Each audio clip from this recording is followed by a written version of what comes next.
Hello, welcome to the Opportunities with EJD MEXT Scholarship Webinar, held the 10th May 2025. We are very pleased to have everyone on board. For those of you who have come this early, it's a very Japanese thing to be early. Like most times when you have an appointment, you are there 10 minutes before time. That's the Japanese way of doing things. So you have the privilege for everyone who is here at this moment. Anybody who comes after now will have this privilege. So just a sentence before we move on. I start with Courage Ovuyovue. Courage. Yeah. Hello. Good afternoon from here. Good afternoon, Courage. I'm glad to be on this call, and I hope that I will learn a lot of things that will help me to get a scholarship in Japan. Hopefully. Thank you. It's Nice. nice being here. We are pleased to have you. Can we go to Goodness? Hello, good afternoon from Nigeria. I'm also glad to be here in order to gain something from the webinar. All right, good to know, Goodness. We're pleased to have you. Can we go to Love? Hi, good afternoon. I'm pleased to be in presence and I hope to learn. Love Thank san you. nihongo dekimasu ka? Sir? Nihongo dekimasu ka? No, I don't speak. Because I love san now. All Oh, right. then Yeah, that's thank you, fine. sir. All Bye, right, sir. no worries. Yeah. Okay. So we go on to Ejimadu Ikechukwu. Good afternoon, sirs. I love to be here joining the webinar. I would like to know more about the scholarship. Thank you. Okay, nice to have you here. All right, so on this note, okay, well let's keep doing that for the next 5 minutes. Okay, sorry, sorry, I'm changing the game in the middle of it. Okay, I'll just keep calling the names. If you have something to say, just go ahead. Akinwole Adeyeye. Good afternoon. Good Good afternoon. afternoon, sir. Yeah. So, thank you very much for this opportunity. I got in contact with someone on Twitter, and he sent me your registration link. So, I hope to get more information about this scholarship and also apply this year. Thank you. We go move on to Anozie Anderson.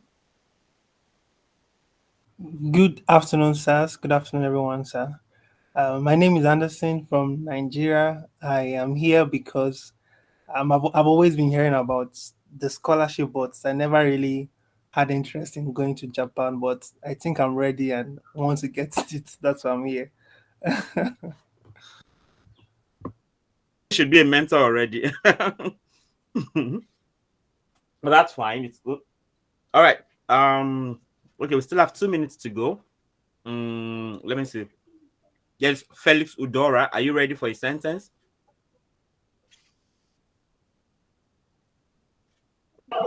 Sir, did you call just Nolua? Okay, if you heard your name, just go ahead then. Okay. All right. My name is Sean just Nolua. I have been applying for some schools in the US, Canada. I just didn't look at Japan, but I know Japan is one of the technologically advanced countries. So I really want to put in my best to this to see how we can clinch this with the help of my senior Oga at the top, Dr. Dansu. Okay, good to have you here. We are pleased to have you. Okay, I'm just picking randomly now, so never mind. I mean, I'm not be able to call everybody's name. Okay, Sebastien Fasinu, yeah, Sebastien Fasinu. Soyez la bienvenue.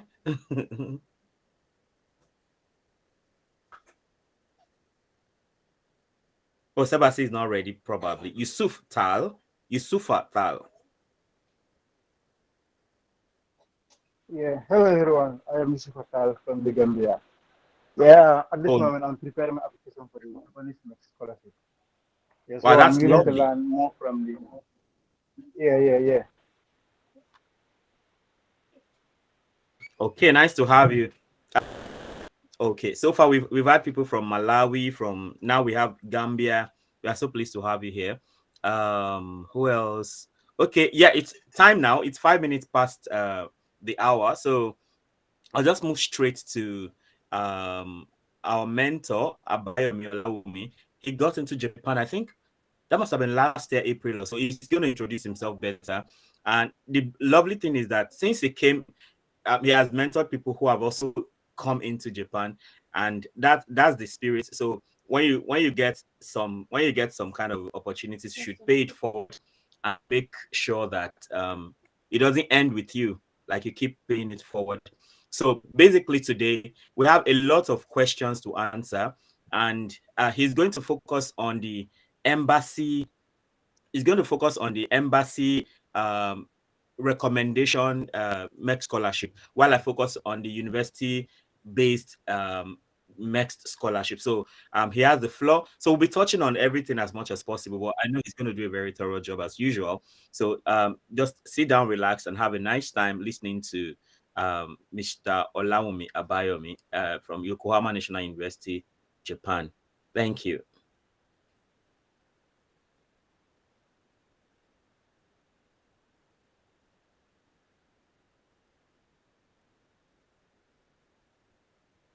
Yeah, hello everyone.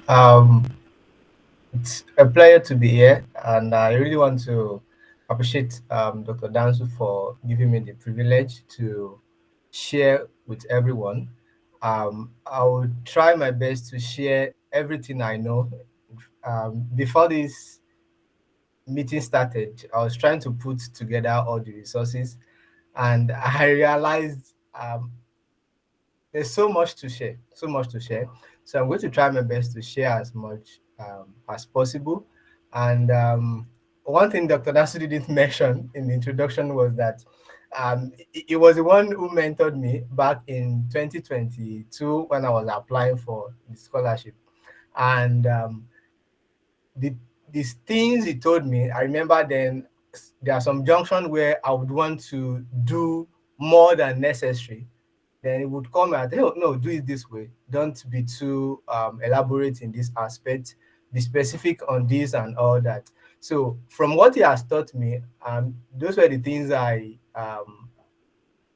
taught others that I've been privileged to guide after then. And that I'll be sharing this afternoon. So there are some things that will be shared. It will be based on the experience, the knowledge I got from his mentorship. So some things you might not maybe find in some of the documentations you will find out there. So right now I'll be sharing my screen, and then I'll be doing really more introduction. So kindly hold on. Okay.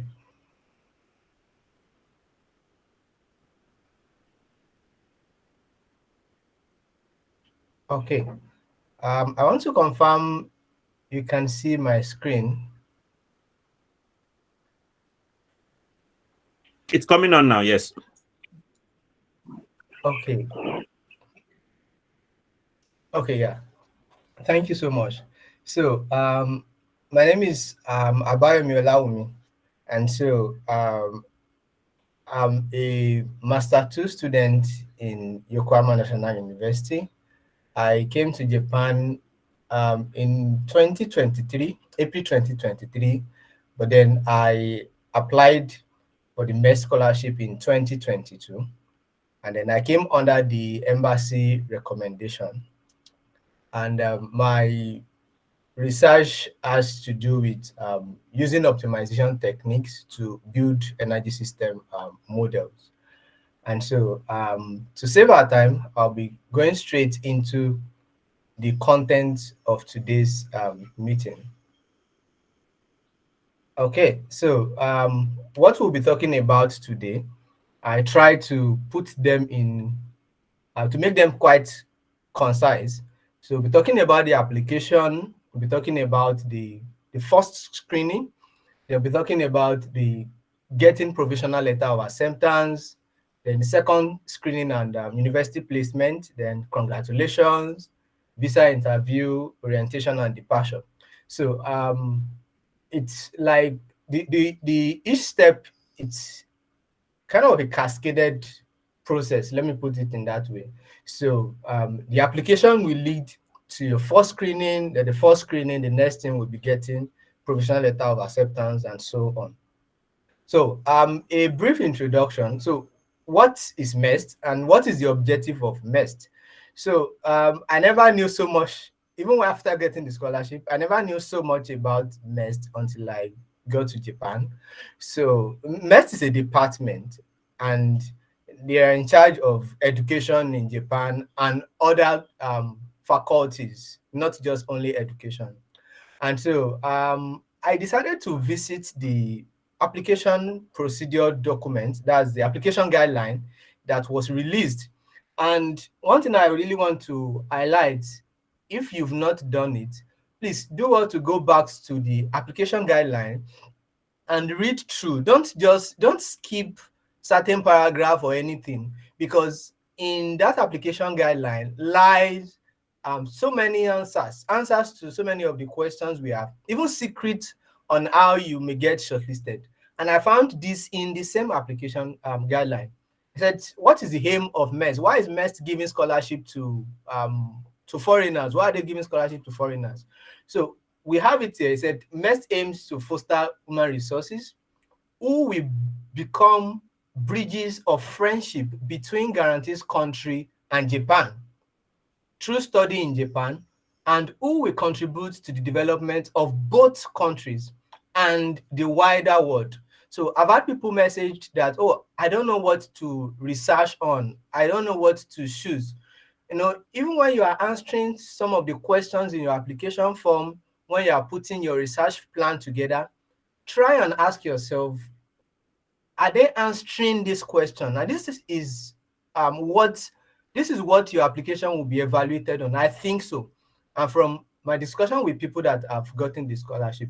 So looking at a research area that answers this question, so makes you a very a candidate that matches what they want. So talking about the application, so I know we have every other African students here. So, but I just put this one. This one is specifically for Nigeria. So the thing is, the application is done physically. So it's very different from applications to US schools or maybe some schools in Europe where all you have to do is just submit online, write SOP, send cold emails. No, it's a very, very different kind of scholarship. You have to apply physically. And then deadline differs with country. So there's a lot of confusion out there. So you can, the website for the Embassy of Japan in Pakistan is different from the Embassy of Japan in Nigeria. So although it's being controlled by the same department here in Japan, but for embassy recommendation, the deadline differs. And for those in Nigeria, the deadline for entry for the 2026 is in May 30th. That is on the 30th of May, Friday of this particular month. So what are the procedures? So, and I highlighted some specific things out there. Please read the application guideline thoroughly. Very, very important. Read it thoroughly. Don't skip any line. Then also, the next thing, download the application document. Then fill this document appropriately. I bolded appropriately. And we'll talk about that later on. Then arrange neatly and send to the Embassy of Japan in your country. And I bolded neatly. And I will emphasize on that later. I've had people that even had strong CGPA, but when they submit the application, they don't even get invited for the examination. And these are some of the reasons, actually. You need to neatly package your documents. They will be reviewed by humans and not computers. So from the way you package shows a sense of, oh, how serious is this person? And is this person taking it serious? And all that. So very, very important. And then we'll still talk more about that. Then I extracted from the application guideline some conditions there are so many other conditions in the application guideline, but these two, I realize a good number of people are often in this category. So the first one is applicants must have the nationality of a country that has diplomatic relations with Japan. So there are some countries that do not have a relationship with Japan. You don't have a relationship with Japan, and in some countries, I think they don't even have Japanese embassy in their country. So, but I heard about a country, even if they actually don't have the Japanese embassy, but then they could still apply. So your country must have relationship with Japan. Then number two, from the recently released document, so you must have been born on or after 1991. So if you are older than this, or if you were born before this date, you might not be able to apply for the scholarship. And then I extracted one of the conditions out, which I also think for those that are already filling the application form, they need to pay attention to. So it said applicants must be willing to learn the Japanese language, must be willing. And your willingness will be seen in your application form. You know, there's a part in the application form where you are being asked, what is your level of Japanese? You know, you can actually pick up a Duolingo and just introduce yourself to katakana or hiragana and just understand the basics. And then that provides a justification for maybe while filling the form, you put one in the reading. And then even during the interview, you will be asked, oh, what do you know about Japanese language? Have you started learning? So these are some of the things they look out for. So some don't have interest in the country, but they just want to get the scholarship. So they will not award those kind of applicants. So we need to pay attention to that.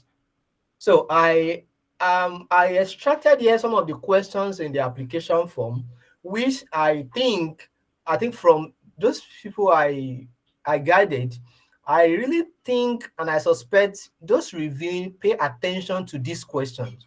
Yeah, there are so many other basic information you need to supply in the application form, but there are 3 questions there I think you need to be very strategic about. So the first one is, what was the trigger for having an interest in Japan? So when you'll be writing this, just imagine the best example that has ever come to me, like since I've been explaining to friends, is imagine a young man trying to ask a lady out. You know, you're trying to woo a lady, so you won't say anything negative about the lady.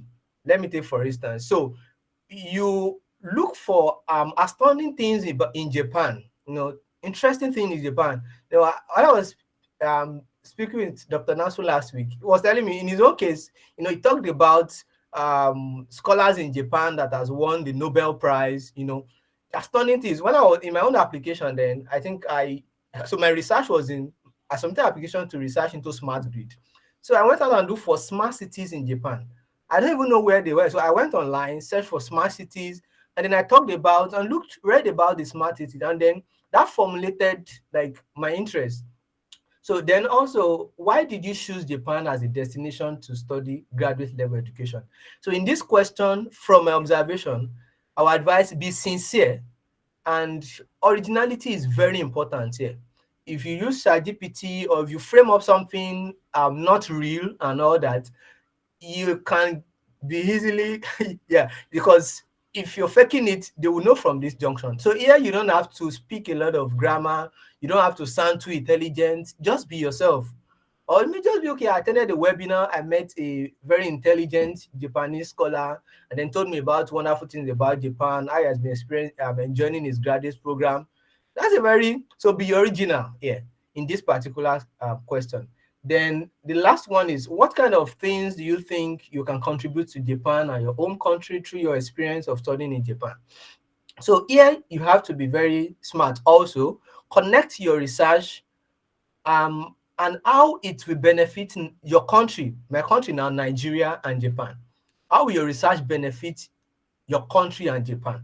So let me take for instance, then I was submitting, like my research area was in applying machine learning to energy systems. So I started talking about renewable energy in Nigeria, how we are still trying to solve the problem of power supply, and then whatever knowledge I get from using intelligence techniques to model energy system, we have addressed that issue. And then whatsoever knowledge of technology I find in Japan, I can go back to my country and contribute to that knowledge intellectually, then establish that relationship, and maybe if you are into solar, okay, look into, okay, so Japan is developing solar PV, a particular product. So you have to do that in this particular question. So you have to be very intentional and strategic about every of the question you answer. And then it is recommended that you fill the application form using capital letter. And then I also recommend to people try and use the font family and font size not too far from what you have in the document. What I mean there is, if you look at the document from the screenshot I have here, don't go and use a font size of 32 and then all your inputs are just very big and then very loud, very, I recommend you can check online for maybe Japanese font. There is a particular font I used to recommend, Gothic. Yeah, Gothic. So I recommend Gothic. So you can check up on that. You can check up on that. So it's very important that your application document is very neat. So going forward, other document in the application is the placement preference application form, and I have here a screenshot. So in this particular form, you are expected to put the name of the university, the name of the graduate school, and the name of the academic advisor you would like to work with. Three of them. And then I have here step-by-step process you can follow. So the first one is choose your research area. Where do you want to research? Your research area, which I know you already know by now. Then search universities based on your interest and locations you would like to study. So sometimes we choose based on interest and then we are not interested in the location. The truth is, when you come, you will realize a lot of diversity. So there are about over around 800 universities in Japan, and then the northern part of Japan is colder than the southern part of Japan. The southern region of Japan is warm. The northern part is cold. So you cannot filter, those universities down using this factor. And then you look at universities in that particular location. And then you visit the website of the graduate school in your desired universities. Maybe from that you reduce to about 20 university or whatsoever. Then check the laboratory and the professor that has your research. That is, you're in the same research area. So check up the laboratory, look at what they've done and all that. Then you'll be able to now put down the name of the university, the graduate school, and the academic advisor. So you're expected to put 3 in this particular form. And then going further, field of study and research plan. This also can actually, I think, has been a problem for a good number of persons, even people that are already doing research back at home. But from my observation, I realize it is not as complex as many people are taking it, actually. Not as complex. So you don't need to write especially if you are, even if you are you are applying for the doctoral course, you don't need to put together a very bogus research plan. No, you don't need to. In fact, from my observation and from what I suspect, many of the reviewers, they are not experts in your field. So imagine, this is just a common sense. Imagine you have 10,000 applicants. Do you mean for you, maybe you are in the field of biotechnology, you are in the field of electrical, you mean they would take your application document to an expert in that area? No, no, no. But when you make your research plan very simple, straightforward, and technical. Yeah. So for instance, you won't believe, I put a sample here. This was my research plan actually. I remember being tempted to put so much story then, and Dr. Dansu told me, no, just straight to the point. First thing, what's the first thing I will be doing? Understanding the this and that. Number two, identifying challenges, prospects, and smart grid and all that. Very simple and clear. And if you want to add additional documents, it was put in the guideline. You can go ahead and do that. But from experience, it is recommended that you keep it simple and you keep it neat and keep it very straightforward to the point. And you might be tempted to say, oh, maybe because he had a good grade. No, I think I will later confirm one of the applicants one of the friends I gathered that she's presently studying in Osaka University. She was invited also to join us in this webinar. So maybe later she might get to tell us. So she had a 2-1. Yeah, she had a 2-1 and got the scholarship. She had a 2-1 and she got the scholarship. So it's not just only about the CGPA. Very, very important. So moving forward, so other important things based on the guideline. So I extracted important things based on the guideline. So the recommendation form. This also is very, very, very important. Because you are applying physically, your recommender will not be submitting an online recommendation. And the recommendation letter needs to be neatly packed and packed in a way that shows that you, the applicant, does not know the content of the recommendation letter. Very, very important. This was not, I don't think this was stated in the application guideline, but this I did based on instruction of Dr. Dansu, and this I also recommended to those that I've guided also.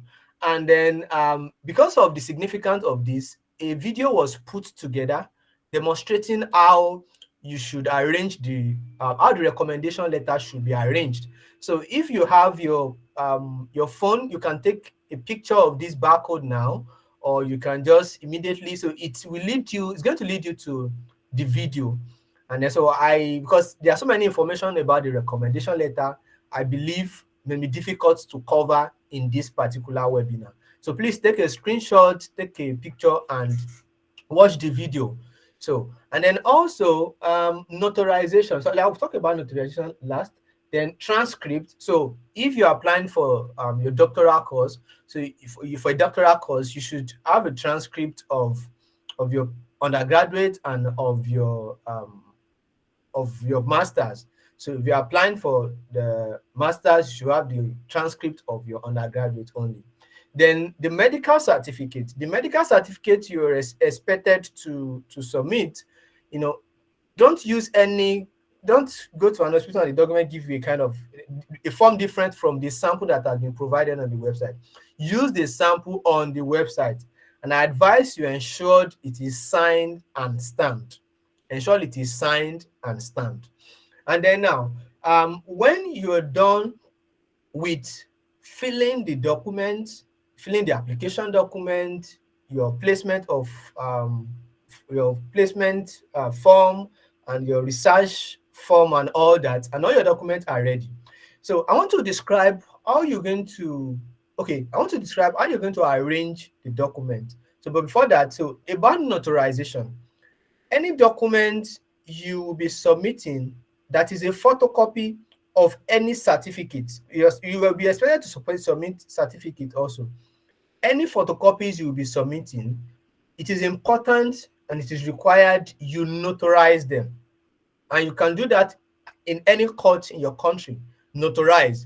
So let me take, for instance, now, I already have all the documents I need to submit with me. And then based on the application guideline, I need 2 photocopies. What you need to do is, for the transcript, you take the transcript and the certificate to the court, and then you go to the court also with the 2 photocopies of your transcript and your certificate, and then those photocopies will be notarized also. You will be getting about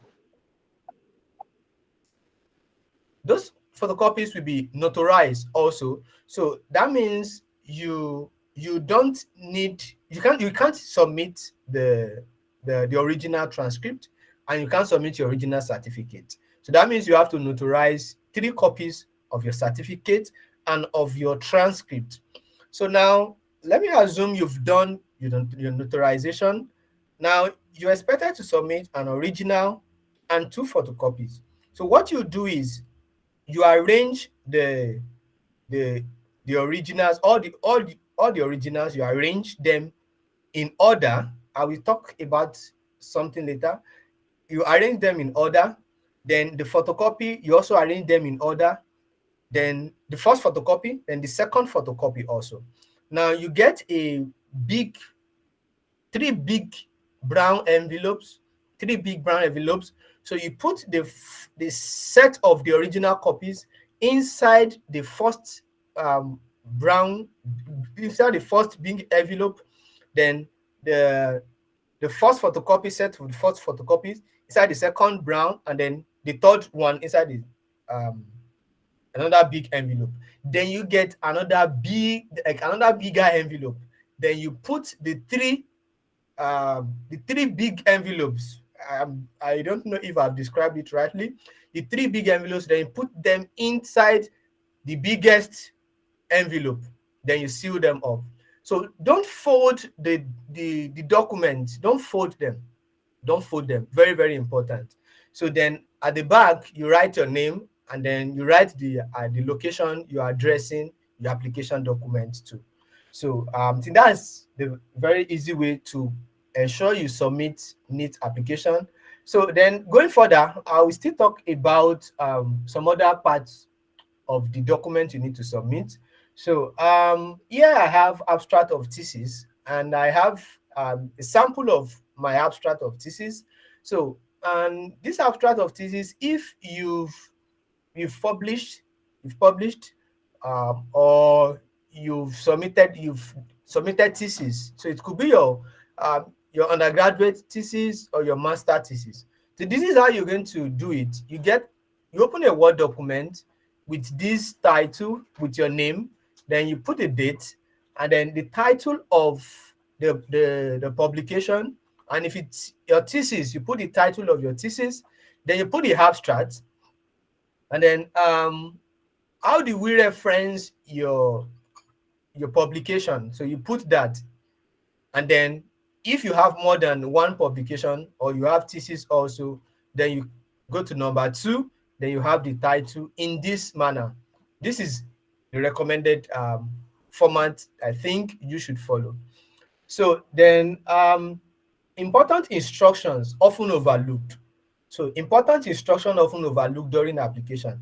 And I would like to say, in my opinion, I think the application stage is the toughest. And that's why I've decided to focus more on this application. Because I remember then in 2022, then, according to the publication, over 1,000 applicants submitted, and then only 45 were invited for examination. So you need to take the application stage very, very serious. And the fact that only a few were invited for exam does not mean it can't be you. So you are just only one. So it's very, very important. So instructions often overlooked by applicants based on my observation. So in the application guideline, it was stated clearly there that write the document number from 1 to 11 in the upper right hand corner of the first page for all documents. For all documents. So that means for your, for the originals, you have to, for instance, now the application form is a document 1. So you can see from the example I have here, you have 1 at the top right corner. I use squared 1. So only on the first page. So the document number 2, maybe that is the placement form. So after that, so at the top right corner, I'm going to write 2 also. So you do this also for those photocopies. You do this for those photocopies. So this instruction is often overlooked by applicant.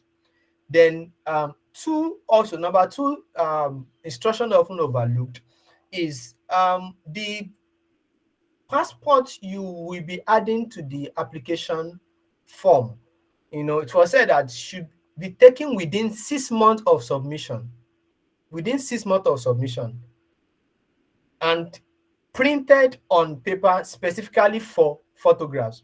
So then the size is already given. So don't go and use 50 by, and then you put the passport and then it occupies a lot of, no, you shouldn't do that. So, and then, I remember, because I really thank God, because I was corrected of this after I got the scholarship at the embassy. The coordinator called me, said, my problem was, I said, my face looks older than what the passport, I look younger than what the passport was saying. So please, if you have to take a new passport and all that, just take it. If it will still be used for other purpose. So then no hard. So please adhere to this. And then it was stated also that write applicant's name and nationality on the back of the photograph. So if you allow your application to tend towards the die minute and all that, and you're rushing and all that, you will miss out in some of these instructions. So now quickly I will go further to the first screening. So in Nigeria, applicants are usually invited for examination around 2nd to 3rd week of June. So it's a 1 year process. It's a 1 year process. So you're applying now, and then you will most likely enter Japan the 1st week of April. But there are stages. So the first screening stage is applicants are invited for examination. And so how is the examination going to be? So your understanding of English language and Japanese language will be tested. But don't be scared. Your performance in the Japanese language, you will not be judged based on the performance in the Japanese language, but the English language. But you still have to sit and write the Japanese language test. But it's nothing. I did not know anything about when I went for the exam. I could not even say katakana and all that. So the English will be used. And then thank God, the department provided access to past question. I tell you, this past question is a hack.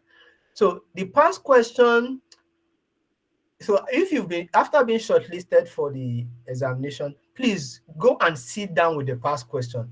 And I have the link to the past question in this slide. You can write the link down. So you try and use the past question very well. And then I recommend one thing in addition, to boost you need to boost your comprehension skill towards the exam, because you need to read, do some comprehension tests in English and all that. So if you've not read for a long time, your comprehension skill at that moment will be very poor. It will take time before you, so ability to just read once and understand once. So, and I recommend you taking up, maybe if you have been, after you've been invited for the examination, just pick up a novel and try to finish it in just 2 weeks, and then be doing the past question. In my own opinion, I think you are going to ace the examination. And then if you think you're speaking Japanese, maybe if you have Japanese, you can speak Japanese, or Japanese, even as you're in Nigeria, it may not really count in your screening. So the English is the most important thing. So then also, after that, successful candidates are invited for an interview. Successful candidates are invited for an interview. So usually, unsuccessful candidates are not contacted at all. Usually. So I think they will reach out around the 2nd or 3rd week of June. I think, yeah, they will reach out by then. And then in 2022, then, because of the COVID-19, we had our interview online. So, but now, after then, they've resumed physical interview. So you have to show up at the Embassy of Japan in Abuja, Nigeria. So you have to show up at the embassy, you'll be interviewed, and then you have in the interview panel, you have the committees, and then you find one or two Japanese there, and then at that junction, they just want to know how interested and how passionate you are about Japan. I remember being told during my interview that, oh, for you to have crossed the stage of, passing being shortlisted, passing the examination, it already proves you are intelligent. It already proves you can do research or whatever. So, but they want to know how interested you are. So, and then this was what Dr. Dansu recommended I did then, which I followed. So do well to practice some basics of Japanese language. I remember what I was saying there, like, now those things are rubbish. I just went on YouTube. I just tried to pick up on basic Japanese, and then during the interview, I was being asked, oh, what are you learning Japanese already? How interested are you? And I told them, oh, I'm already learning. And okay, then the Japanese woman asked me, okay, can you tell us what you've learned? And then I was speaking. I know I was speaking rubbish because they ended up laughing at the interview panel. So, but then it communicated my interest. It communicated I was already making efforts to learn the language. And then also another wisdom is, send a cold email to one of your prospective advisors, one of the professors you must have listed in your application form. Just send them cold email, maybe a week to your interview, because at the interview you will be asked, okay, why did you choose this particular professor? And then, okay, that he aligns with my research. You'll be asked, have you reached out? What are the efforts you've made? You understand? So it is recommended you do that. And then it is important you understand your proposed research idea well before the interview. Very, very important. So heading towards wrapping up my presentation, and then later on we will have question and answer. So now, after the interview, so usually the interview is not as very strict or too meeting wicked people at the interview ground. No. It's a very, very friendly interview. It's a very rare thing for you to get turned down or to maybe fail interview. It's a very rare thing. So now, after that, those who pass the interview will be sent an email, and the email will be, you'll be given a first passing certificate, and then you'll be given an instruction to get a provisional letter of acceptance from any of the professors in Japan. And so let me give you a very simple and interesting scenario.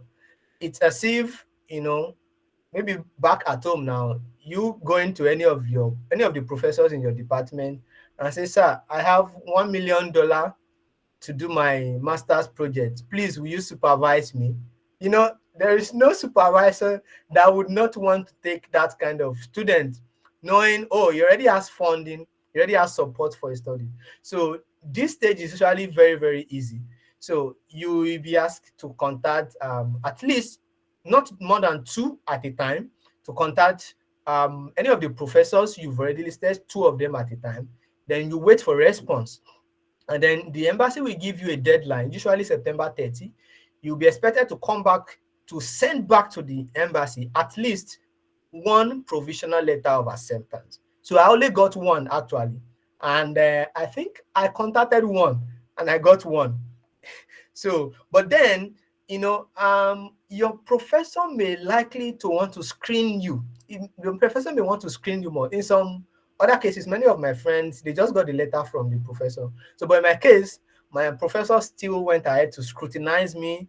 He fixed the day for another examination and interview. So my technical knowledge, I wrote an examination, another examination, and then an interview. But I think it's prepared me well for my graduate study. So your professor might ask you to do that. And then afterwards, you will get a letter. So if you get 2 letters, so you're expected to send 2 of those letters to the embassy. And then embassy will tell you, oh, we want to conduct second screening.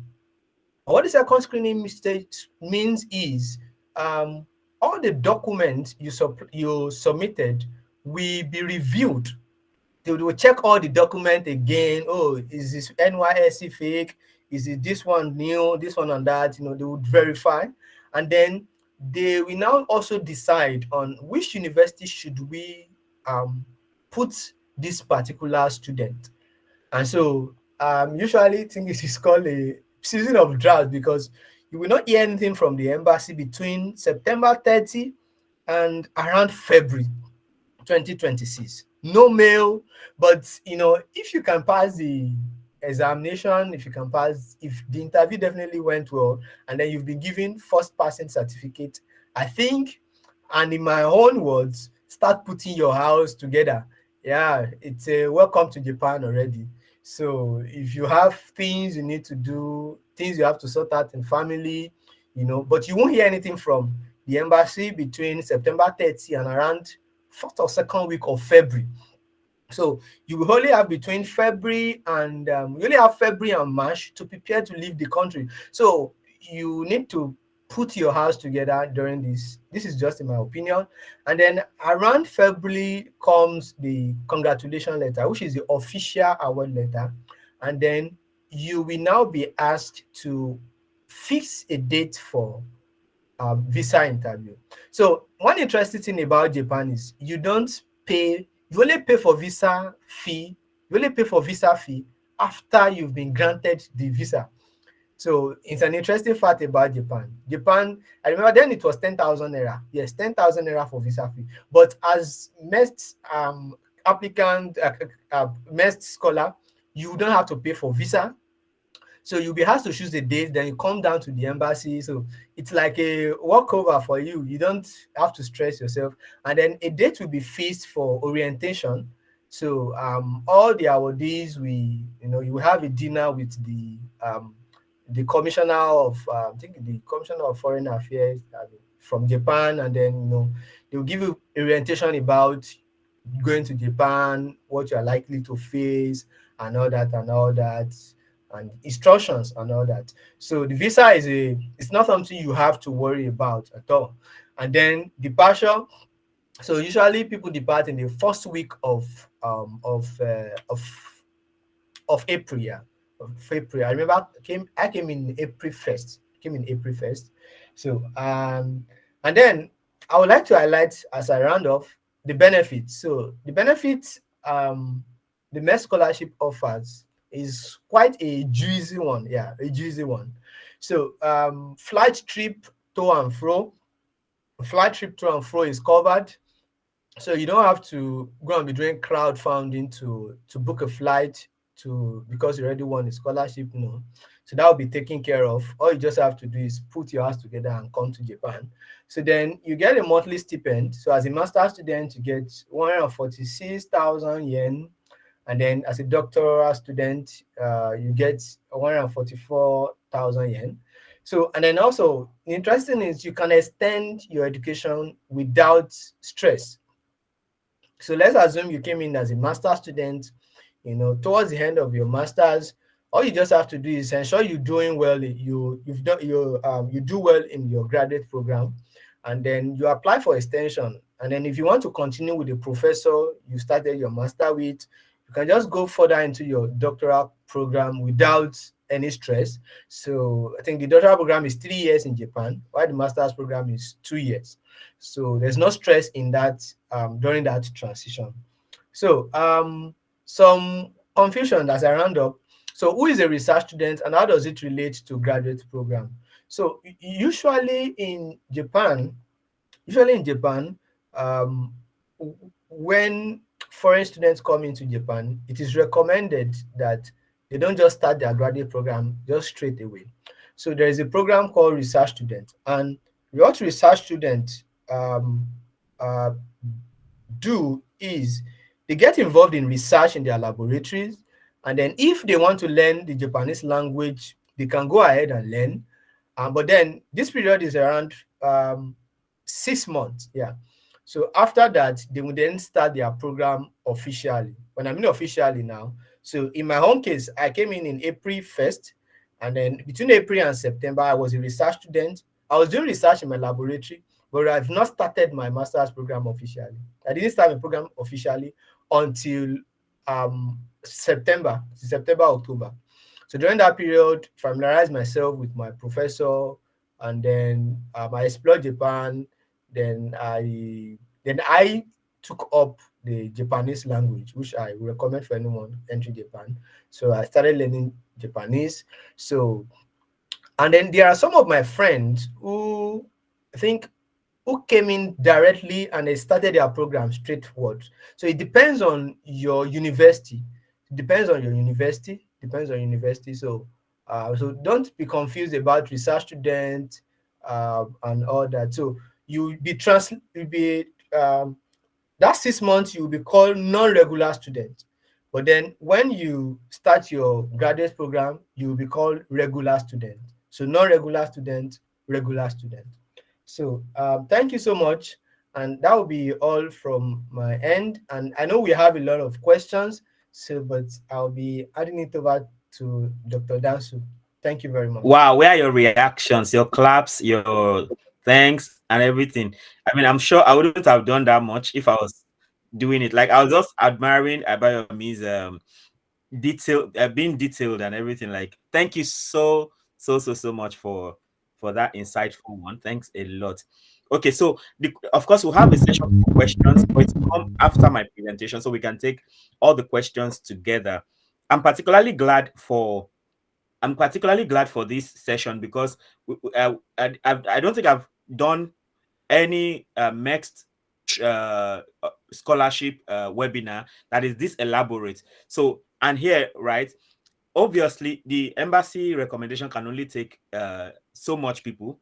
So, but not to lose hope, there is the possibility of also having a university-based recommendation. In 2019, a year before I finished my PhD, I had this kind of seminar somewhere. I mean, on somebody's platform, it was online. And, after giving the seminar, after like 1 year, I didn't hear that anybody got into the program, anybody came to Japan through that scholarship or anything like that. And I felt like, what was the essence of the event? What was the essence of that training and everything? Guess what? After another 1 year, I just began to hear guys, especially from FUTA that I taught there, who started thanking me that, oh, thank you so much for that event. We are now in Japan because they couldn't get in through the MEXT scholarship embassy recommendation. They now wrote, I think about 3 of them like that. They wrote professors in, I think, Tohoku University, and they got into those programs. In fact, none of them, in fact, finished with first class. I think most of them had 3.5 upwards, and they got into programs in Tohoku University for metrology or something like that.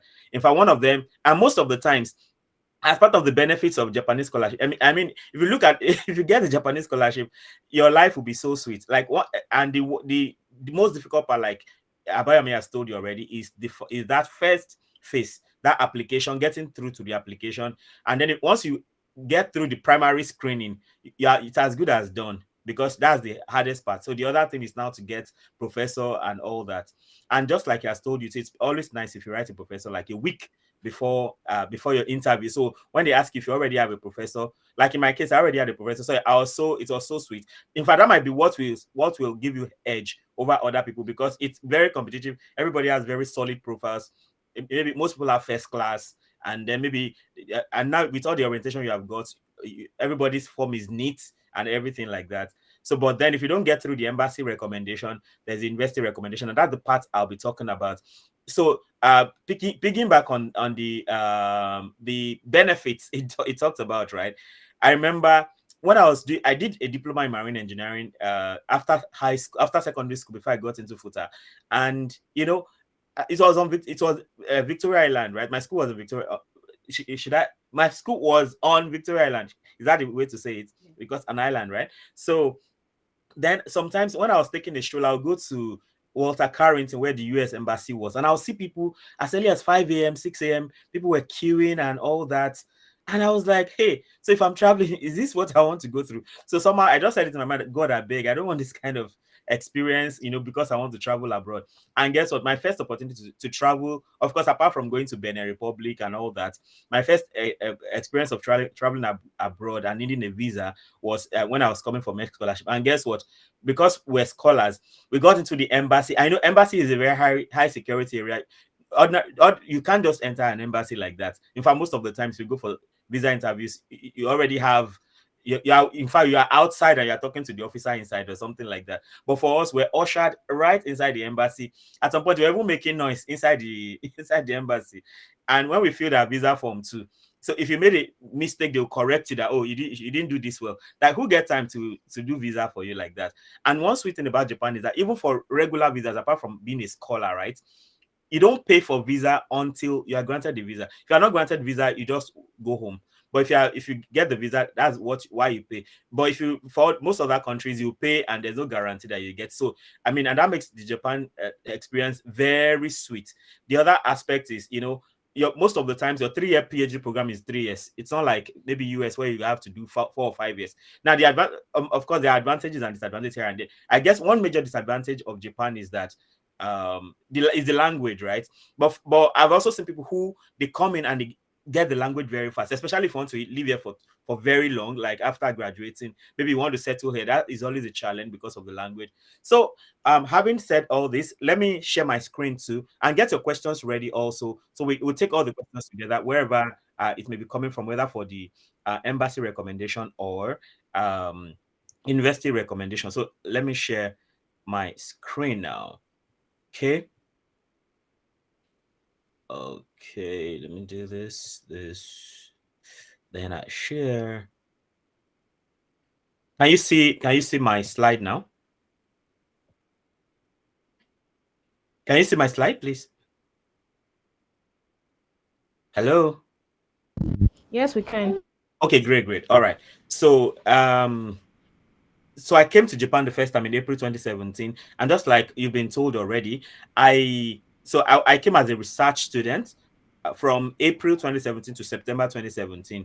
So then it was before COVID, so we had daily classes, face-to-face classes like that. We had tests, we had exams, we had excursions. So it was more like learning the most of the times research students would learn the Japanese language, and then you get taught the culture, the language. You had excursions, you had immersion programs, you had opportunity for tea ceremonies and some other Japanese traditional stuff like that. So those 6 months when you're a research student is for that. And just like you've also heard, sometimes research students are not. I remember 8 of us came in my set in 2017.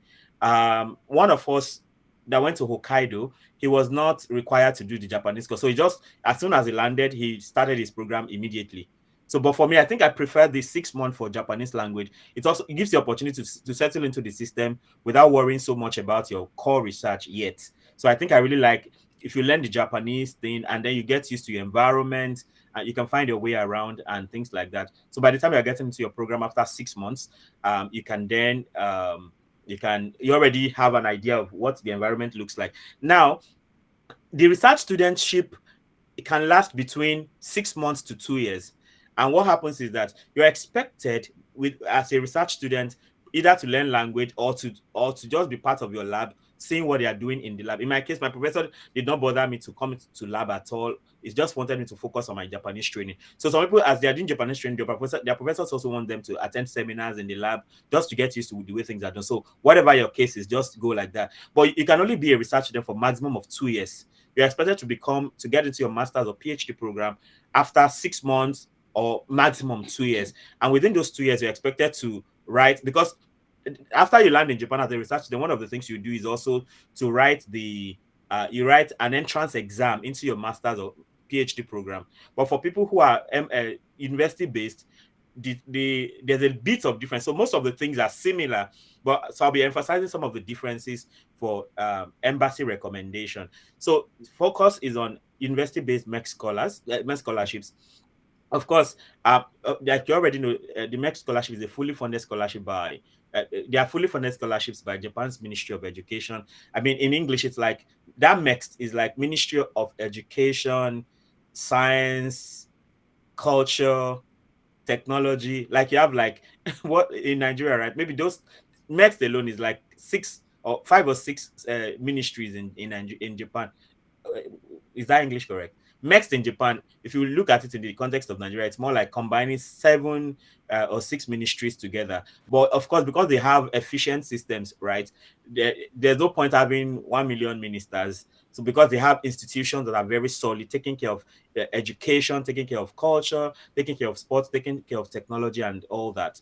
So MEXT is Mombu Kagakusho in Japanese, and it means Ministry of Education, science, culture, and technology, like that. And of course, you know already, it supports international students in undergraduate, graduate, and research programs. Now, the undergraduate part of things, we have not really got a very good hang of it because we don't really know so many undergraduate people who have come like that. But we know they exist, but we are not sure. In fact, in my university, I'm aware of undergraduate students that come, but most of them are from Southeast Asia, like India, Singapore, Malaysia, Philippines, Indonesia, like that. So, but maybe they are Africans sometimes. But the funny thing about the undergraduate part is that most of the times when you come here as an undergraduate, you can easily get lost into the Japanese system because most of the times you're expected to learn Japanese so much that you can study in Japanese, and that's very possible. So that's one thing about that. I'm sorry, I have to admit people while I'm doing this. Sorry for the distraction. I heard it looks like somebody's trying to gain access. Okay. Maybe after I won't have to bother so that I don't get distracted. All right. So back to this. All right. So most of the time when undergraduates come, they get so immersed into the system that they can be speaking Japanese so fluently because for them they may have to learn Japanese for like up to 1 year, before they get into the system, and since they are still fresh, right, it's easier for them to learn the language. So talking about university recommendation, in this case, instead of applying through the embassy, you will still need to apply. You will apply through Japanese universities, and the standard usually is you get a professor, and after getting a professor, so once you write them, I mean, I always recommend, if you're interested in university recommendation, there are standard programs, across Japan, and sometimes even when there's no specific program, if you find a professor that you think is working in your area, you may want to write the professor to say, sir, okay, well, all things like, sir, my professor had to stop me from using sir. So if you're writing people abroad, you have to be wary about things like sir, man, all those things. Just say dear professor. I think that's better. Dear professor, this, that, right? So yeah, so once you get a professor like that who is willing to recommend you for through, I mean, directly, the only thing you now have to do with the embassy is that you go there for visa, and since a professor has accepted you, so your visa is also relatively easy, but it may not be as easy as the embassy people, in the sense that maybe nobody will help you fill the form or anything like that.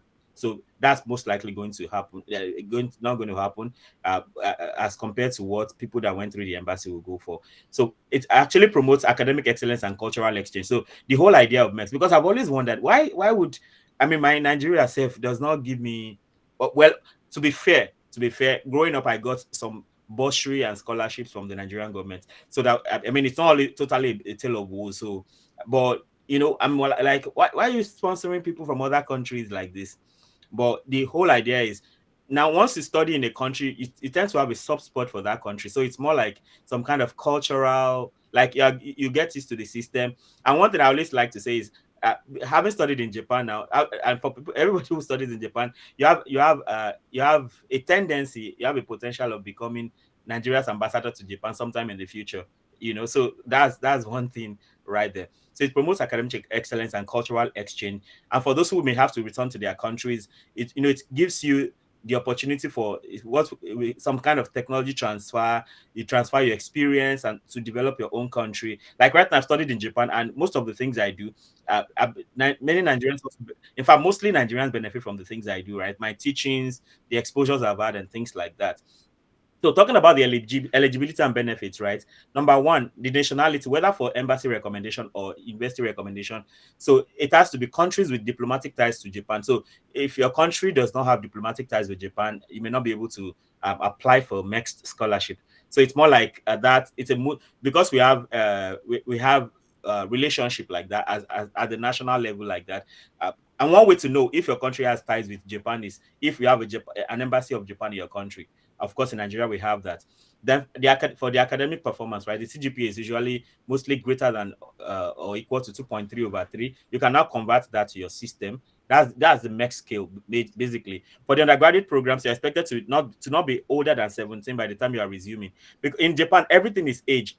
Very funny. I mean, the first time I saw my professor, when I think after a few weeks of being in Japan, so I went to see my professor, and by the time I was done, he took me to a bus stop where I could take free campus shuttle.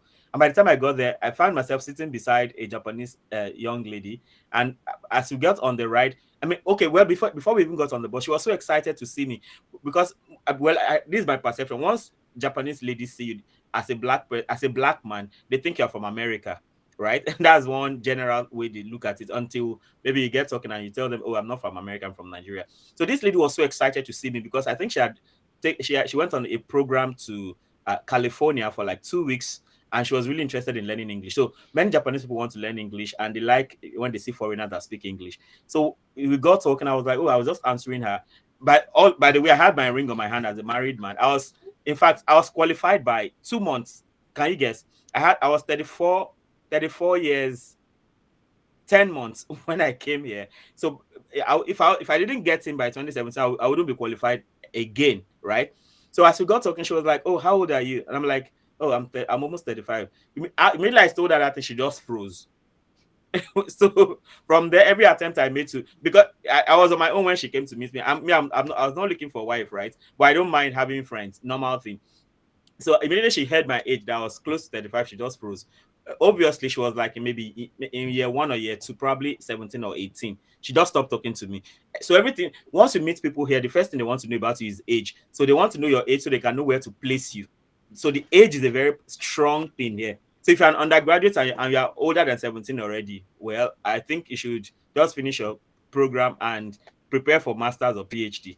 So because I see a lot of people already in the university and they are thinking of doing this undergraduate thing. So don't stress yourself if you are not less than 17, because that's the standard age for getting into undergraduate programs. For postgraduate programs, just like I told you, I was 34 years, 10 months old when I came to Japan in 2017 in April. And I was only qualified by 2 months. If I was by 2018, I wouldn't be qualified anymore. So that age thing is really, really important. And it's one of the first things you will see. Then for language level, right, you have CFRB2. You can translate that however you want, but you can think about it in terms of IELTS. It's standard like getting 6.5 or 7.0/9 in IELTS, something close to that. Or if you write TOEFL, getting as high as possible like that. So you need that language level. And you have JLPT, that's the Japanese language test, especially for undergraduates. Most undergraduates are required to be able to speak Japanese. In fact, I found a program in Yokohama National University, that's Yomi's University, where you come in for like 1 year, you learn Japanese so much that you cannot get enrolled into a program where you attend class like regular Japanese students. So that's also one way to go. I'm going to go in depth into this. And for health, of course, you need to be fit to study in Japan. That's why even in the embassy recommendation one, you have a health form where you have to do a health check to certify you as healthy for the program. Of course, one of the benefits include things like full tuition and entrance fees. Now, yes, so sometimes you have to pay normally, right? If you are not on scholarship, by the time you are done with as a research student and you're getting into your master's or PhD program as a research after being a research student, right? You are required to write English tests like IELTS. In my case, I had to write TOEIC, but I think TOEIC is cancelled now. TOEIC is for Asians mostly, but now you may have to write IELTS or TOEFL before you even after you have arrived in Japan. So in that case now, it may be easier because you're already getting paid stipends, right? So you may use part of your money to register for the exam. Or if you had written it before you came from Nigeria, maybe you don't have to worry about it. And then there's like entrance, which is 30,000 yen if it has not been increased. But as a scholar, if you're a MEXT scholar, you don't have to pay tuition, you don't have to pay entrance fee. Then you have monthly stipend for undergraduates. The last time I checked, it's like 117,000 yen. And that's that's good enough for an undergraduate because before this money is calculated and they already know what you need. For an adult, for instance, the assumption is that you need like 80,000 yen minimum to sustain yourself per month. So as an undergraduate, you're getting 117,000 yen. And sometimes this also varies based on your location. You discover that most of the times, like even the embassy encourages that you should avoid schools like Kyoto, Tokyo, and Osaka, because number one, the cost of living can be very high, although you're on scholarship, right? But you don't want to spend all your money on rent and things like that, right? You want to be able to save some money and for future plans. Maybe you need to. And one thing I've also noticed, one of the benefits of studying in Japan is that most times, once you have a degree here, it's now easy for you to go to that your dream country. Maybe you have been trying so hard to go to America or something. So once you have a degree in Japan, it's now easy for you to go outside. In fact, as I'm seated here, I know up to 7 people one-on-one, like those 3 guys I told you that came from Futa through university-based whatever. As soon as they finish from Japan, they go to America for PhD. Then I know people who get master's degree here and they go to Cambridge, they get master's degree here, they go to universities in the US like that. So that's one of the huge advantages in case you just want to do masters and then move on to that your dream country for PhD. So this is also another nice another opportunity for that. For masters people, you get like from 144 to 145. I remember when I was a research student, I was getting 145. Then when I became a doctoral student, it increased to 147 or something like that. So the range is usually like 145 to 148 for PhD, 144 to 145 for masters or research students. Then you have round trip fare. You've been told that already. So like your first trip to Japan when you resume, and your last trip after you graduate, in case you're returning. In my case, when I was returning, they had to ask me why I was returning. I had to fill a form to tell them, oh, I already had a position in Futa and I was going back for that. So because as a MEXT scholar, you are free to either continue working here or to go back to your home country. Then of course there are some special programs that are non-MEXT, like maybe JICA programs where you just come for training for like a year and you're required to return to your country. Like teacher training programs, you are required to return to your country. But most times people return to their country and then they can also come back for masters. At least I know 1 or 2 people. In fact, I know 2 people at least who did teacher training here, and then they were able to come back for masters and PhD like that. So then there's Japanese language training if needed, right? Most times you are required to do that within your first 6 months. And for those who are really interested, you can even, in fact, I discovered there are 2 kinds of life you live in Japan. The life you live when you are not fluent with Japanese language, and you have another kind of life that you live when you now understand Japanese language. In fact, when I came from the airport at Narita Airport, I met one guy from Venezuela, and because during his final year undergraduate, he came here for 1 year for some kind of maybe internship or something like that, or foreign like exchange program. So because of that, he was already used to the Japanese language. By the time he came back for masters, I came for PhD. We were both research students, but his level of Japanese was already high. So he was I was in level 1, 2, he was in like 3, 4. Right? And at some point, by the time he got into the graduate program, he got opportunities to appear on TV. It's very special if you speak Japanese language, and they always want to have maybe a foreign person speaking Japanese on their TV programs, on their radio programs, in their newspaper. So if you can speak the language, it can be a huge advantage for you. So programs and application, right? There are program types for research students. We've said that already. That's non-degree, and it takes you from, in fact, 6 months to 2 years. So after 6 months, you're required to get into your master's or PhD program. And after 2 years, if you cannot qualify, because people also fail qualifying exams. I mean, that in my university, mostly people that are in engineering, because it's very competitive and tough. So some people don't pass it until after. So after 6 months, you try the first time. If you don't pass, then you can, of course, you are done with the language. And of course, or you can also continue with the language if you like. So after another 6 months, a semester is roughly 6 months. After another 6 months, you try again. By the time you try for 2 years and you don't get in, you go home, right? So as a research student, you are required to learn the language and to also pass your entrance exam into master's or doctoral program, whether you are university based or not, or embassy based. Then, of course, after being a research student, you graduate into your master's or doctoral program. So if you're a master's student, after your master's program, you can decide to go into PhD program. And you've been told that it's relatively easy if you want to continue to your doctoral program. You just transmit easily. So you can work with the same professor. You can change professors. Like my professor that supervised my PhD is graduating now. So two of his master students that I know, they now have 2 new. In fact, one of them came to my lab now. He's now doing his PhD in my lab. So the transition is usually smooth. You can continue with the same professor. That's the easiest. You can change professors. It looks like you can also change university, but the kind of change you want to do will determine how easy or how difficult it is. So for undergraduates, right, you have 4 to 5 years. So for undergraduates, you can be a research student for up to 2 years, also learning the language, immersing in the culture, and then you now do your undergraduate program for I think it's about 3 or 4 years now, including preparatory year. Yeah, everything together is like 4 to 5 years, including your year as a research student. Then for undergraduates, you have Japanese studies for up to 1 year. For others, minimum of 6 months. I mean, mostly 6 months, right? And the application process, in this case, because it is university based, you contact the university or advisor directly, right? And most of the times in Japan, right, if you are coming for anything, everything happens like 1 year ahead. In fact, most times, if you're going to work in Japan, for typical Japan, for even regular Japanese people, most of the times they already have a job 12 months or 6 months before they graduate. So you don't wait till you graduate before you start looking for a job if your plan is to work here. So if you're also going to come to study in Japan, you want to start like a year. Imagine now the call is out and application closes by May 30th. So it means the process has started like June.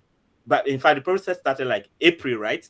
And then that whole process is going to take a whole year. So you start the process in April and you resume April of the following year. I remember in my time, right, when we went for the test, the screening, where we wrote the Japan English comprehension and Japanese, right? I met someone there who interestingly was also from Futa. So he didn't get picked for the program while I got picked. So after not getting picked, he applied for a scholarship in India. He won the scholarship. He traveled in November of 2016. While me that was picked by MEXT, I waited till April before I finally came to Japan. So it's a very lengthy process. So you want to start ahead of time. So if you want to go to most of the times, entrance for this university-based exam, this is for foreigners most of the times. Regular Japanese people resume in April for their programs. That master's program you're entering in October, Japanese people enter in April most of the times.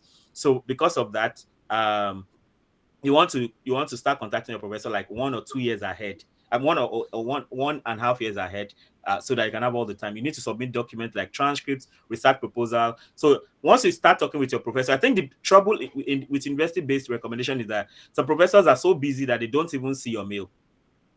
In fact, of all the professors I wrote in my time, it was only the professor that supervised me that ever answered me, and that can be discouraging, but you don't want to mind. But it's easier if the university already has a program and they're expecting people to apply. So you can write several professors and they will not answer you. And what I always advise is list like 3 areas where you're interested, and that anyone where you have a professor is good for you to go. So if you just focus on one side and you cannot bend, that can really be frustrating. So list 3 areas of research you're interested in and write different professors in that regard. And once the key thing you need here is the professor's attention. Once they start answering you that, oh, I'm not interested, I'm not able to supervise you, good. Or if they're able to supervise, then they will tell you the next steps to do. So you keep exchanging emails until the whole process is completed. And the documents you need to do, if you need at some point, you may need to write the English exam right from your home country. That may be required for even being taken first. So so you keep discussing back and forth with your professor. At some point, he or she may refer you to the admin. If there are things you need to do with the admin, but most of the times he's the one that interfaces with the admin for you. So you can now do your university screening and nomination to MEXT. University screening is for some people. I know someone who did a master's in Saudi Arabia in physics. And then he came in through a program I'm going to introduce to you soon in Tohoku University. It's basically for science people, chemistry, physics, and things like that. So the professor gave him like a test, maybe like an open book test or something like that, which he had to submit within 72 hours. And of course, if something is open book, nobody beans, So the screening can take different forms for sure. For some, it may just be screening your documents or getting an interview. It all depends based on schools, right? So you have university screening and nomination to MEXT. Then you now have the MEXT final selection, which is around February to March. So most of the times, by the time you're applying for visa, it's around the same time the embassy recommendation people are also going to apply for visa. Because so the final selection, that's more like this final selection corresponds with the second screening by MEXT. You have passed the first stage, which is the hardest. Once you pass the first stage, most of the times it's all done. So this is where the university recommendation coincides with that. So the timeline for intake, most of the times, September to December 2020. If you are going to resume in say April 2022, 6 now. So September to December, application will open for most of the programs. It's not all the programs. So you have to check university by university, right? Then December 2025 to January 2026, you have your university screening. That is where the embassy is also screening you for the primary one. And then you have the secondary screening, final selection around February to March. And then September, October 2026, the program starts. So so you can, in that case now, for mostly university-based programs, I don't think most of them don't get to study Japanese. They just go straight into the program. But it all depends too. So I just want to look at some specific universities and different programs in Japan, right? Of course, I have bias for Tohoku University. That's my base. That's where I did my PhD and all that. So now these things I'm giving you, they are not it doesn't mean that that's all they have. They can have more. And just like I told you to, some professors, you may not even have this kind of program in some universities. You may just have to write to professor that, oh, you like them to supervise you and recommend you for MEXT scholarship. So once they do, just like what we had here, right? Once you've passed the university screening, then the professor now recommends you to MEXT in Japan so that you can now be a MEXT scholar, right? So top institutions, of course, you have Tohoku University. I know one or two people who got through the International Graduate Program for Advanced Science, mostly for people in chemistry, physics, and all the other science courses like that. It's called ICPAS. So that was the program that I said somebody did, and the person was required to answer some questions within 72 hours. And that was the screening at that level. Then maybe that will be followed by an interview. Then that's for graduates. Another graduate program is the graduate program in data science. In fact, this is hosted across some different departments in Tohoku University. Part of the schools involved is the graduate school I graduated from, Graduate School of Information Science. So that's the graduate program in data science. So this is university based. You can check the university website and search for that. Once you find it, watch out for when it will be ready. Same for ICPAS too. Then for undergraduate, just like I told you, there's this Future Global Leadership Program, but mostly it is for I've only seen Southeast Asian students on this program. In fact, most of the time the professors go to other parts of Asia, like India, Malaysia, Philippines, Indonesia, Singapore, and all Thailand, and then they actually go themselves to scout for excellent students in high school, and those guys come in for very lovely programs here. And most of the time they learn so much Japanese that by the time they are here for 2 or 3 years, they're already. In fact, I know one guy like that because I did some politics when I was doing my PhD to Tohoku University Foreign Students Association. So after he came, the guy later became president, and at some point I went to enroll a boy in elementary school, and he was the one translating the Japanese documents for me. I'm like, oh, okay, this is serious. So if you are really open to learning that, it's a big opportunity. So we are still exploring ways of seeing how Africans can be part of this, but for now mostly they are for Southeast Asian. But one thing you can do is, if you are interested in the graduate program and you are not older than 17, you may just write if you always find an email, you can write them and find out, you're in Africa, how can you be part of this? The worst they will tell you that, oh, it's not meant for Africans or something like that. So let's see how that goes. Then you have University of Tokyo. You have International Graduate Program in Science. You can verify this yourself. That's for masters and PhD. For undergraduate, they have a global science course. In Kyoto University, they have an international energy science course for masters and PhD. For undergraduate, they have international science course. Of course, be mindful of the age. In Hokkaido University, now for Hokkaido University, I actually know people one or two people I think who went through the English Engineering Education Program E3. In fact, one of this there's this particular guy that finished from Lautech that did his master's. I think he did his master's here, and then I think he continued to PhD. At some point, I think he now moved to the US. I'm not sure I think he ended up moving to the US or something. I'm not too sure what happened right now. So you have programs like this. So you have Modern Japanese Studies program. You have Integrated Science program. So for undergraduates, right? For undergraduates and graduates, you have English engineering. So if you're an engineering person and want to get into a master's or PhD program, you can Google this and watch out for when the thing is released. The information is released. Then in Yokohama National University, I just scanned through and I saw international graduate program in economics. So you see, most of the time, most of the programs that MEXT takes you for their STEM courses, but once in a while, at least I know somebody in Nigeria right now, Dr. Stephen Weke, who is I think he finished from Tsukuba University. He studied all these, he studied humanities, maybe history or something like that. So those are really rare. So But most of the time, STEM is what they get, and it can be very frustrating for people who are not in non-STEM courses, because I've got a lot of complaints that, oh, why they're always focusing on science students, of course, for obvious reasons, right? So I stumbled on this Yokohama Socrates program. That's the Yokohama National University program for socially resilient and sustainable ecosystems. I think it is in the Department of Urban Sciences.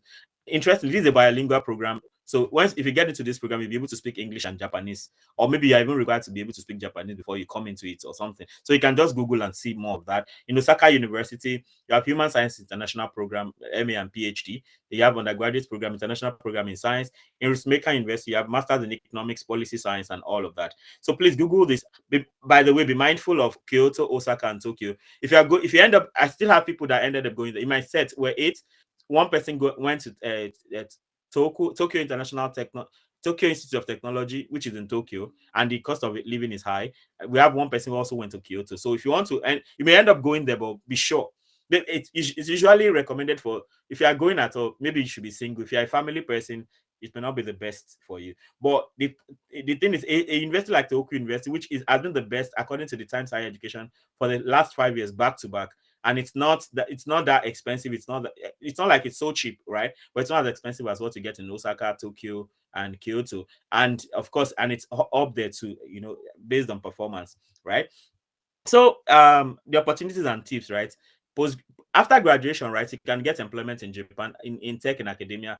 Imagine in my case, I went back to Nigeria for sure, but I had to come back, and since June 2013, I had an assistant professorship position here. So that's possible.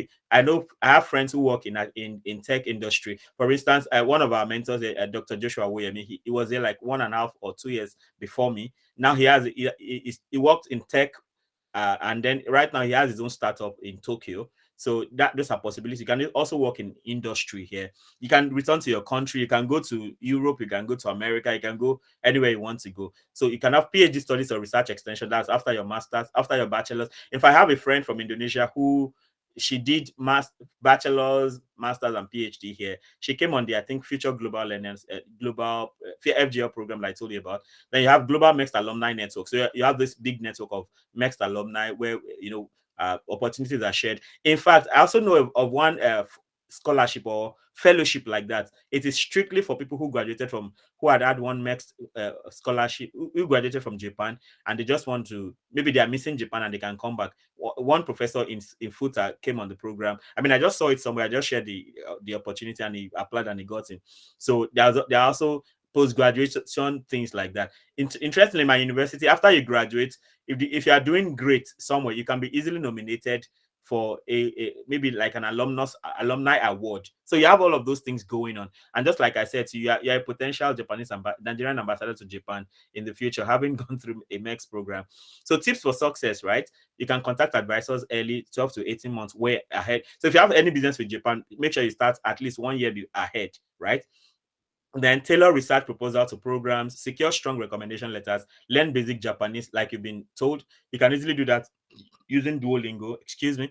Then you have some resources where you can get information from, like study in Japan with their website there, like MEXT Scholarship and JASO program. So seize your future with MEXT. Embark on a journey of academic excellence and cultural discovery. Take the next step. Act now. Applications for 2026 opens around September for most of these programs.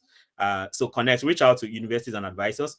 Then, of course, be sure we have a group on WhatsApp. If you're not there, we don't just do MEXT. We talk about all scholarships. And I also have a YouTube channel, which I'm going to share the link before we go. In case I forget, please remind me. Most of the videos we've done in the past for all different kinds of scholarships are there, so you can connect. You can join us on opportunities with EJD on WhatsApp. You can follow the videos on YouTube. On that channel, so I do math, data science, and data analysis. After data analysis, I'm going to SQL, data science, and everything. So all of these things add up together. So please remind me to share the YouTube link. I'm currently working towards getting 1,000 subscribers. I'm currently around 836. So even if you subscribe, that can really help. So dream big to join a global community of MEXT scholars. Of course, you can contact me here. You can also get Mr. Abayomi can share his email address on the in the chat, so you can also email him if you need. But of course, if you are with us on WhatsApp, you're good to go. So if you are interested in Tohoku University, this is our website right there. Then feel free to ask your questions after now. So your journey to Japan starts today. Come along. Thank you for listening. So it's time for questions. If you have questions, please go ahead.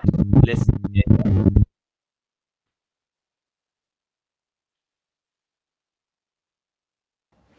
Hello. Hello, sir. Thank you for the presentation. Yes. So I have a question. The first speaker, Mr. Abayomi, spoke about NYC documents. Are we expected to submit it during the documentation stage, document screening stage? Okay, over to you, Mr. Bayomi. Okay. So my response to that question is, please can you mute your mic? Oh, there's a noise coming from. Okay, thank you. So I've muted now. the answer to that question is you are not expected to submit it. So, but when I was applying, so because we call it over sabi. So I added it to my application, but you are not expected to. So, but then I didn't get any beating for adding it. So that would be my response to their question. So you are not expected to. So, but I submitted it, and those I would like to also ask. I think this lady is on this call. Doyin is on this call. So Doyin came in last year. Doyin, are you still in here? I would like Yes, to I'm here. confirm. Good evening. Yeah. Okay, yeah, good evening. Good So to have you Doyin, doing. yeah. Thank you, So sir. Good evening. Thank you for the lecture. Yeah, thank you. Doyin is the candidate with 221. Wow, lovely. So Doyin, did you submit NYC certificate also? Yes, I did. I submitted At them what point? Okay. at the So beginning. I submitted at the Oh, beginning, but I okay. don't think it's so compulsory because I know somebody else that has not served and did not submit an NYSC certificate and he was called up onto the interview. So okay, I don't so think it is so Was important. the person selected finally? No, he failed the interview. Oh, okay. Because in Sadly. our time, it looks like I think the officer in charge. In fact, I think he would even screen you out if you did not have an NYC letter. So I think it's about the person in charge, maybe. Oh, maybe. In our case, people with first class without NYC certificates were screened out somehow. Or so I think. Ah, Yes. because I actually thought maybe there was a correlation because it was screened out at the interview, like after the interview. So that And that may be a reason, but I'm not sure because I know Mm. because they have a representative from the Ministry of Education in Nigeria. I know people like that will not want you to go out of Nigeria without NYSC certificate. Yes, So I yes. still feel the worst case scenario. Be sure that by the time before you may not apply initially with NYSC certificate, but by the time before the primary screening, you send it to the embassy. If you finish serving before then, so to rule out that possibility, we are not sure, but it looks like it may be a reason, right? Yes, sir. I think you're right. So maybe during the exams, just go with a copy of the NYSC certificate. Yes, if you already have it, or Yeah. as soon as you have it, especially before January. So as soon as you have it, just post it to the embassy so that they know now this person is done with NYSC.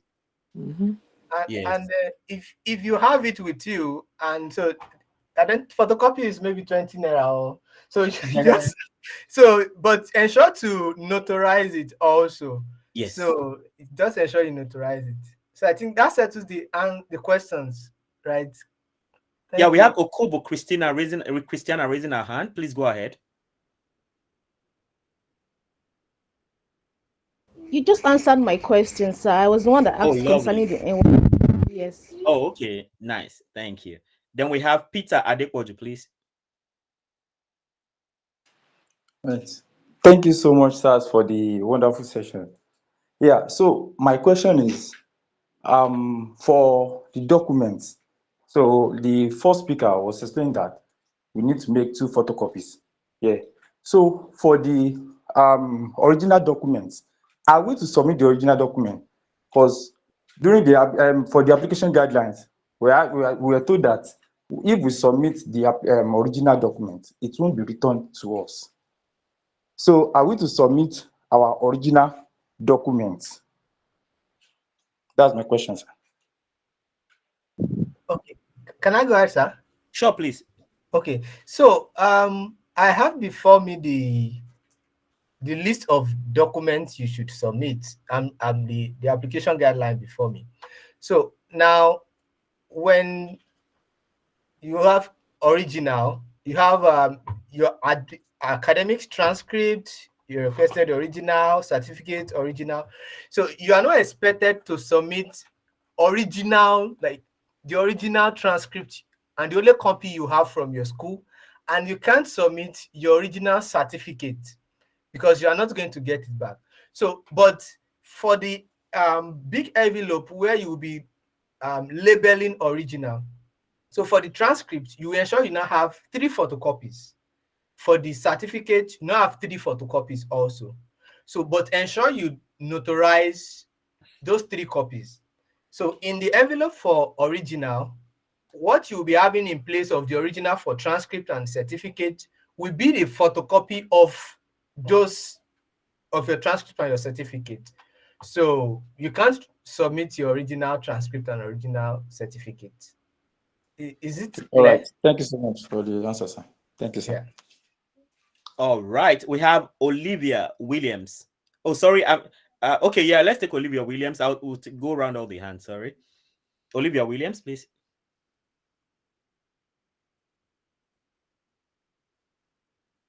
Okay, if Olivia is not ready, can we go for let's see. Okay, I think I can follow the hand the way they were raised. Let me go for that. Yeah, Abegunde Oladeboye.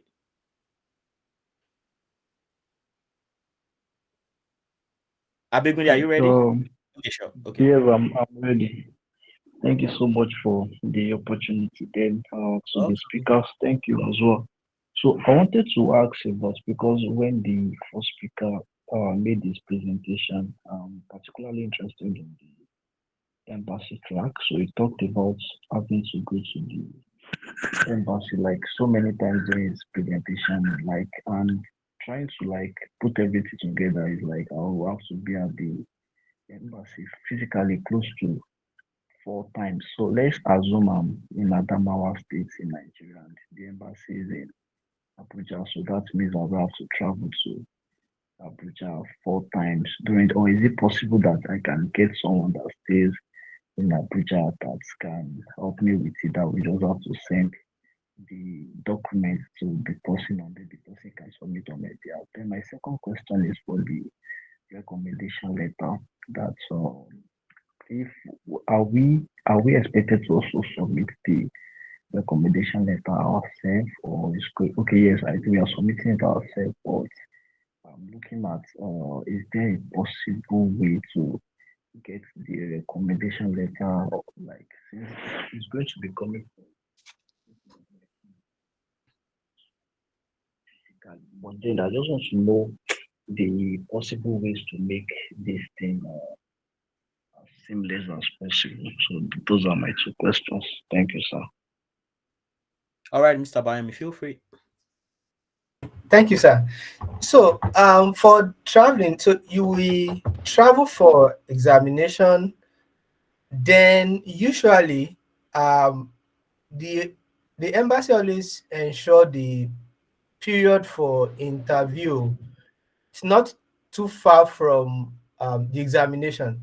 So in the mail it will be sent, okay, we advise you still stay around, and then so you will definitely know if you will be proceeding further to the interview before you leave Abuja. So so that will be the number 1 time. Then the second time will be for visa interview, which you also have to appear at the embassy. And then I think they did that during Dr. Dansu's set. The orientation and the interview was kind of collapsed within the same period. So that will be the second time you'll be traveling to Abuja. So I think that will be like twice traveling to Abuja twice. So I don't think that's too much. But then also a very interesting and funny observation was in 2022, then 45 were shortlisted for exam, only 12 showed up because there was security issue then. So and I think there was nothing the embassy could do about it. So That was some kind of automatic screening. automatic screening. So it's an unfortunate situation that, you know, it's beyond even the federal government. So but I think maximum of twice traveling to Abuja. Then also the recommendation letter. Also, there's nothing you have to submit. It has to be submitted like hard copy. So there is no any other way around it that I know. Maybe your recommender having to send email. I don't think it will be recognized. In fact, even the hard copy you're submitting, if there's any evidence that you know the content, it might affect your chance of being invited. So there's no any other way to go around it. Thank you. All right. Thank you so much for the answer. Just to talk about our time, right? I remember we applied. Okay, it's normal application time, April to like June, and then we're called for the test. The test was for July 31st, and so I traveled from Akure to Abuja. So of course, it's recommended you don't travel immediately. Like after the test was on a Sunday. I don't know if it's going to be like that again now. So after the test, we were already told to hang around in Abuja. So by evening of the test, you now be told if you are qualified for the interview. So in our case, the interview was for the following day after the test. So I went for the screening, the test on July 31st. Stayed in Abuja. That was a Sunday. So by 6 p.m. or so, I mean, that period is always, your heart is always racing. You're wondering if you'll be picked or not. So I got a message around 5 or 6 p.m. that I was qualified to come for the interview. So I went for the interview 1st August. So after the interview, you could now go back to your base, So the next time you'll be called upon is after the primary screening. So that was August, right? So August 1st, that was the last time. Then by January or thereabouts, the first screening, the primary screening thing was out, and then we're now called for orientation. Was the orientation also? Or something like that. So the next time I went to Abuja was now January. Yeah, it was now January that we went to Abuja. So, but if you have to, after the interview, if you are called again, it means you're good to go. That's basically it. So you don't have to travel to Abuja more than twice. Okay, I think it was when we were called the second time. That was when we had the orientation. Then you also have to hang around to now visit. You now go to the ambassador's residence for a sent forth dinner, something like that. So I think that was how it went. So you don't have to travel more than twice to Abuja, basically. Okay. All right, let's go for the next hand up. That's please, you can put down your hand so we can know the people who we've taken. Precious Adejumoke, please, your time.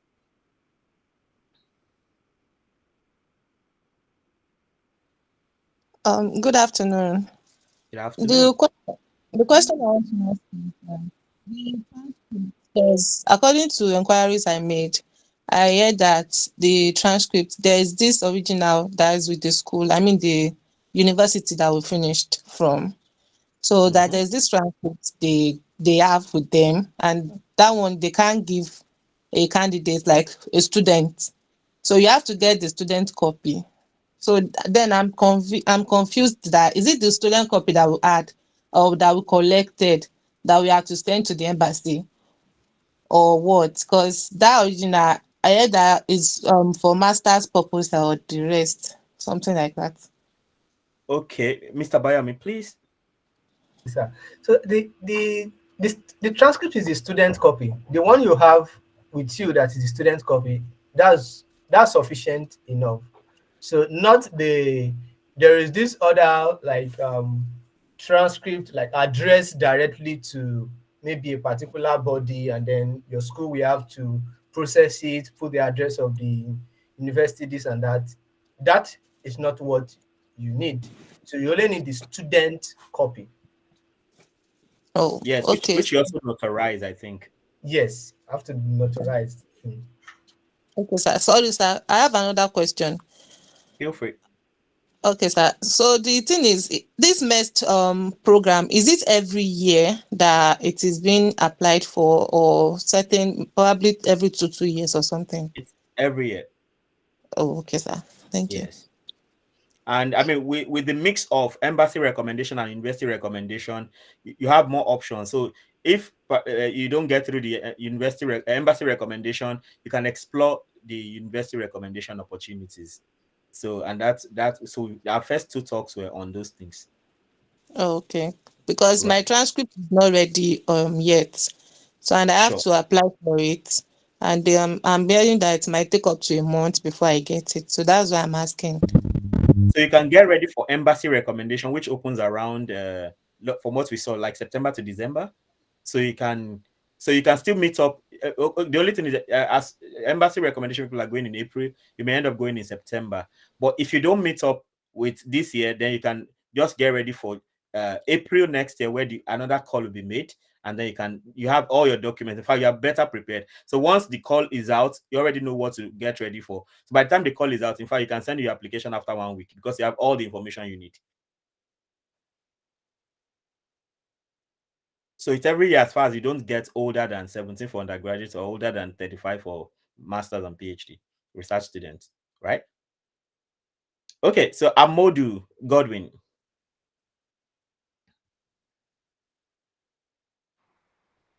All right, and good day, sir. Yep.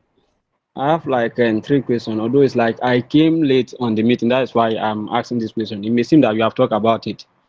Please, I want to know what notarization is all about and then where we can do this notarization. Also, and can we use courier service to send our document to the embassy? Sure. Okay. But let it be one package. Make sure everything is in one document, in one envelope, big envelope. Put everything together after notarizing, after getting your recommendation. I mean, you can, don't worry. This video is being recorded. So once it's done, I think I'm going to send an email to everybody who signed up, or I'm also going to share it in our WhatsApp group or even on my social media handles. So you can, I already shared my YouTube link on the in the group, in the chat, so you can subscribe and all that. So as soon as the recording is complete, I'll put it up on YouTube and send it to everybody and put it in. And then if you are subscribed already, you can get alerted as soon as the video is uploaded. So that's another way. So for everything you missed out, you're going to get, because everything was so elaborate, how you package your letter, your form and everything. All right. What about the notarization? Where can we get our document notarized? Any court around, customary court, high court, federal court, anything. Okay. As far as it's a court recognized by law. Yes, also, and sorry, I'm asking too many questions. The health report, I don't know. I've been going to hospital and they are trying to and the thing will take a lot of their time to carry out all the tests. I don't know. How do you do it during your own time? Okay, I'll answer for me and then I'll go to Mr. Abayomi. I did my own. I was working in Futa Health, so as a lecturer, so I just use a Futa Health Center basically. So I'll over to Dr. Dr. Abayomi. Why not? Please go ahead. So I just remember the drama that happened with the health certificate. I remember almost giving up on the application because of the health certificate. I called you then. I was like, the doctor was requesting for 30,000 naira then. Imagine. So how I did mine then, so I first went to an hospital, and then the doctor was requesting like 30,000 naira. That was a big money for me then. Yeah. So I eventually did it at a specialist. And I mean, I'm radiologist. Okay. So he carried out some basic tests and didn't charge me that much.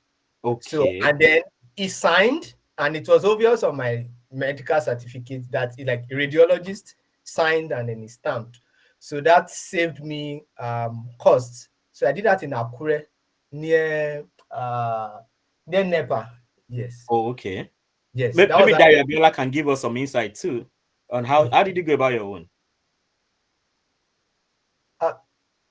Doyin, are you there?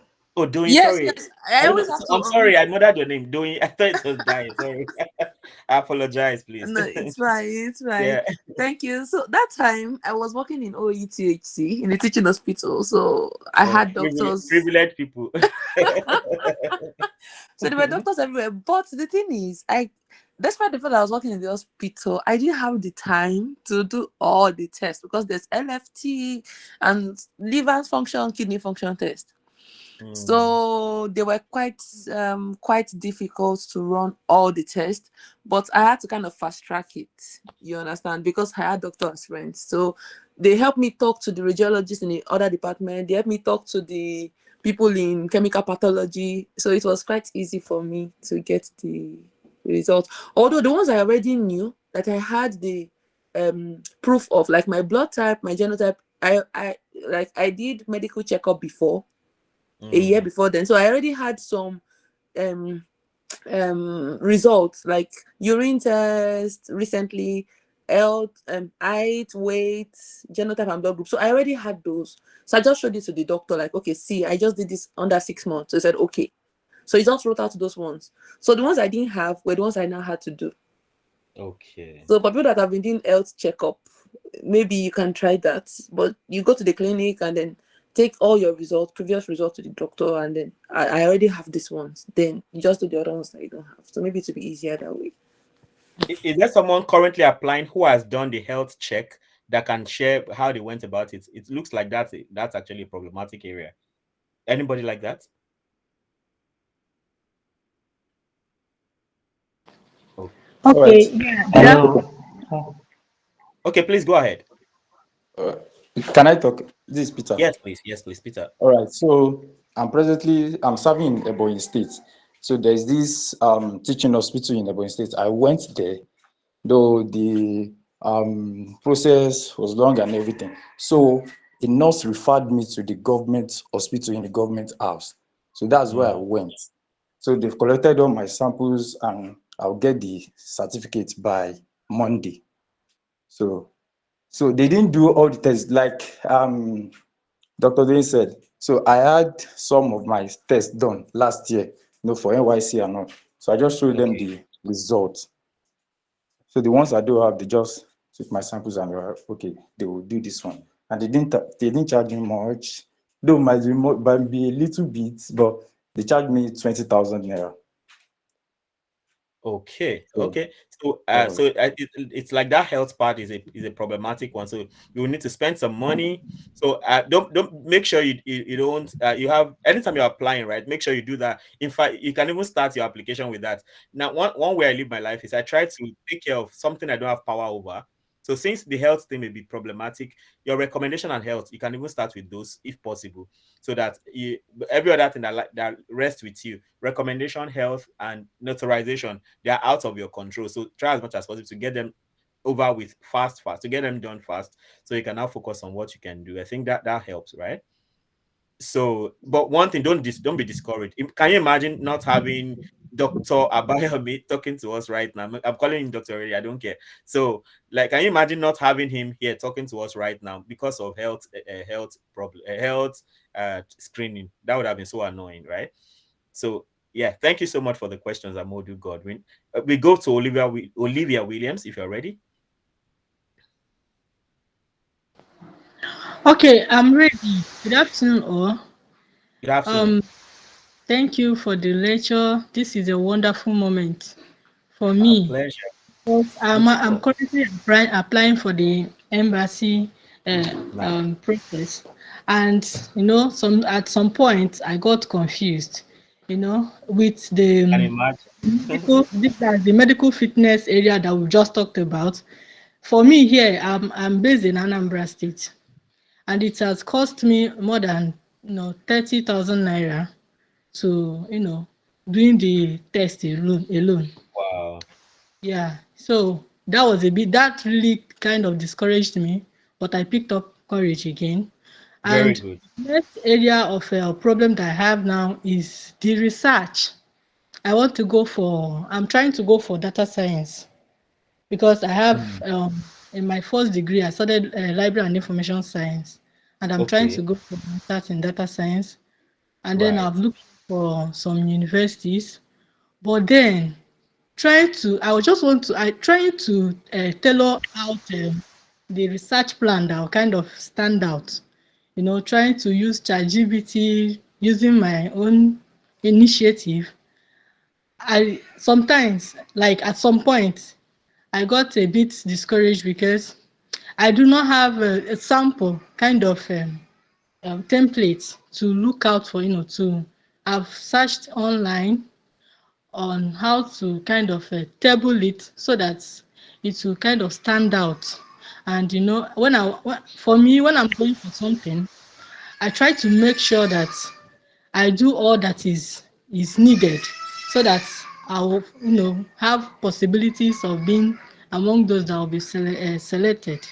So that is why I'm trying to request using this medium. If there's a way you could, um, help us out with that research plan area, give us some little ideas, Where have you guidelines. been? Are you in a WhatsApp group? Yes, Really? So we've been sharing samples all this while. Where have you been? no, I got in recently. That was it's not up Oh. to you now. So Then it means you have not been following, because we have also, okay, you know what? Just send me a personal WhatsApp message. I'll share with you. I'll share with you some information. The research plan doesn't have to be anything elaborate, just highlights. You don't have to oh, stress yourself by anything. Yes, it's by the list of your worries. So just okay. send me Oh, a direct message on WhatsApp, and I'll forward you some sample. okay. Thank you so much, sir. Thank you so All right. much. Then another one is the likely universities one can go for certain courses, so that when you know that you are targeting this university, you know that you stand a high chance of getting selected.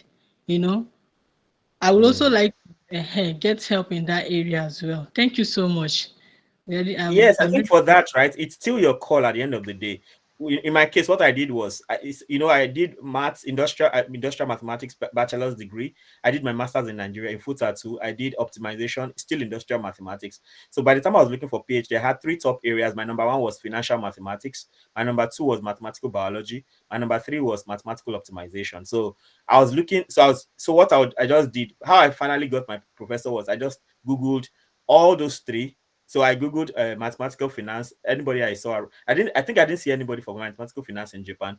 Mathematical biology, PhD mathematical biology Japan, and then the list came up, and I found Professor Hiromi Seno. I found his email address. I was in a conference in Landmark University Omaran, right? So by 12 midnight, 12 midnight in Nigeria is 8 a.m. in Japan. He was at work when I was going to sleep. So I just sent the message, and I woke up to his response. It felt like, God, this is this is sweet, so sweet. And and that was how I got my supervisor. So you don't have to wait. Just know your study areas and Google. Just say whatever you're looking for, MSc or PhD, blah blah blah, Japan, and then you have a list of professors. Look through their profile, and one thing you want to look for in applying to professors is be sure that they already publish in English and they are very exposed, because that can be a problem. So professors will just take you in, and they don't have a record of publishing in English. That can be really, really frustrating for you. So make sure you have a professor who travels out very well and who also publishes in English. Be sure of that. Please, does someone have access to the to our WhatsApp page link? Please, you can share in the group. Just share in the chat. I see a number of people who want to join the group. In the group, we share about different kind of scholarship, not only MEXT.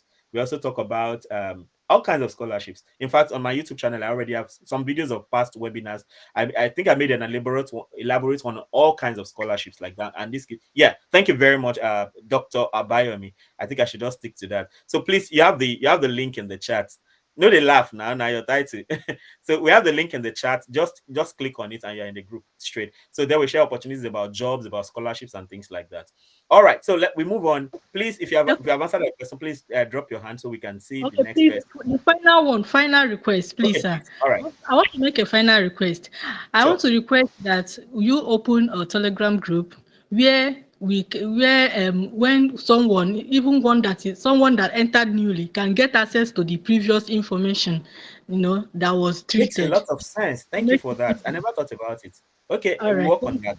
that's a small thing. So let's see how that goes. So that'll be like a repository. If you need any information that we've ever shared, you can always get it there without it wiping off. That makes a lot of sense. Thank you, Olivia, for that. All right. So David Bonu, our mathematician in the house, and our future pope. Since our new pope is a mathematician. Good afternoon, sir. Good afternoon. Yeah, thank you for this opportunity. Yeah, I have a few questions. So the first is for supporting documents like documents that are not listed as required in the application, but maybe something like the NYC certificate now. When Dr. Abayomi was giving his talk, he talked about numbering the documents. So are we to number the supporting documents too? And then secondly, for the um, recommendation letter. So for those of us that have recommenders that are abroad that we can't get the hard copy, and he said we should try our best to make sure that the recommendation letter, like we'll make sure that the recommendation letter is presented in a way that we've not seen it, but unfortunately we got the soft copy. So how do we go about it? Is it that we get a letter, an envelope, maybe, and seal the letter? So those are my questions. Okay, over to him. Over to Dr. Abayomi. Okay, sir. So regarding the numbering of additional documents, so I think if it's not in, from the application guideline, they already wrote specific number for each type of document you should submit. So now I'm rechecking the application guideline. I want to confirm what I will say. So you can hold on before we end. That questions will be appropriately answered. I'm reading through the document to see if there is a special instruction on additional documents. So, but if there is no any specific instruction on that, so maybe you don't have to write a number for that. Then for the recommendation letter, so even I will still not. But I don't think even digital signatures can be accepted. Now, I think that's really problematic because even me, I'm writing recommendation for some people, but I'm wondering how that should be done. Like because they require that the referee signs across the envelope. So I'm wondering how that should really be done. So seriously, I will not advise to take the risk. That's really tricky. Yes, because if you print a digital signature and I don't know how you want to do it. So, but try and get someone physical. And then about recommendation letter, sometimes people want maybe from two recommenders, they want it to be professors, or if you get someone that has a doctorate, a doctor, but someone that can speak of your person, I think it's very more. It's carrying a lot. Doctor is fine enough. It doesn't have to be any professor. Yes. So. I mean, this is. In fact, it's a concern for me because I'm writing recommendation for like 2 or 3 people. So I'm really wondering how they should go about that aspect. Because in my case, I don't have that issue. So I don't know. I really don't know. Hello, sir. Hello. Hello. Yeah, I'm from the Gambia. For us, we don't have a Gambian Japanese embassy in the Gambia, but I make an inquiry there. So they said I should gather all my documents, scan them, then send them. So that means I have access to the recommendation letter. So I don't know how they are going to how they will look at it, but they told me to scan all the documents then send them because we don't have any Japanese embassy in the Gambia. Okay. So where are you going to send it to? Straight to Japan? No. They sent me an email. Email address to send my documents to. Wow, that's lovely then. So, but for the recommendation, are your recommenders in Gambia too? No, my recommender is in Ghana. It's our dean. So I contacted him. He said these days he's going to send me the recommendation letter. So he's in Ghana. How are you going to make sure they don't think you have seen it or anything? Then I think I have to send another email there. Then inquire about them. But they said the recommendation letter I should get it myself. Then send the recommendation letter by my own. But maybe after they are going to contact the recommender directly, so that he can also send the recommendation letter, so that there's no I do not tamper with the recommendation letter. I suppose. I think maybe my recommendation, I'm not sure. This is just my recommendation. So if you don't have any replacement for people that are your recommender that are abroad, maybe one thing you can do is just fold the letter, put it in an envelope, then what else can you do? Just seal it, put it in an envelope and seal it. But how do you do the signing across? That's a challenge now. I don't know. I really don't know how that should be. So I don't I know. think that because I think it varies with country. Okay. When I speak with my friend in Cameroon, like the just like the deadline varies, some things are permitted. You can be strict on some things in some countries. Yes. So, but speaking from the Nigeria perspective, so and It will then be stricter than usual. yeah, so and then considering the fact that Malawi doesn't have Japanese embassy, so that already legitimized them to do their thing, right? Compromise on that. So but I really don't feel, sincerely, I really don't feel that me giving Bono a letter, for instance, should be a problem, even if I don't seal it, because they will already see it in the letter that I am in Japan and they can easily reach me. I don't think it should be a problem, sincerely. Just make sure all your letters are not from abroad. I wanted to chip in something. Okay, please. When I was having issues with some questions like this that nobody could really answer, I called, I checked the site and I saw a number. Nice. Because the recommendation letter for my work employer was not editing. Like I could not get into it. He also could not get into it. So I had to call the number a week to submission. And then they told me that you can just write with a black pen. You get, like, let him just write on it with a black pen and then sign across and submit. So maybe in cases like this, if they could call the number to ask the right way, because the recommender is not in their location and you need a hard copy to submit. So maybe they could actually have a suggestion for that as to how to go about it. Makes sense. And I think they are responsive, because I see the officer in charge, even talking on the Facebook page of the embassy. So they should be able to answer, I think. Yes. The number is just on the website, like the Embassy of Japan in Nigeria. Down, there's a number there. So I just called. They picked immediately. So. In fact, thank you for reminding me of this. Dr. Owoyemi, in his time, do you know how he just saw the embassy thing and he called them and they told him, the scholarship wasn't on at that time. And when the scholarship opened, they sent him the application forms by mail directly. So the embassy number is super responsive, especially if you call, but make sure you call during work hours, basically. Then I also think that getting a recommender from Japan should be a plus in a way, I think. I don't know. I just feel that. So just clarify how you should get the letter across. If they want me to send it directly to them, I can do that.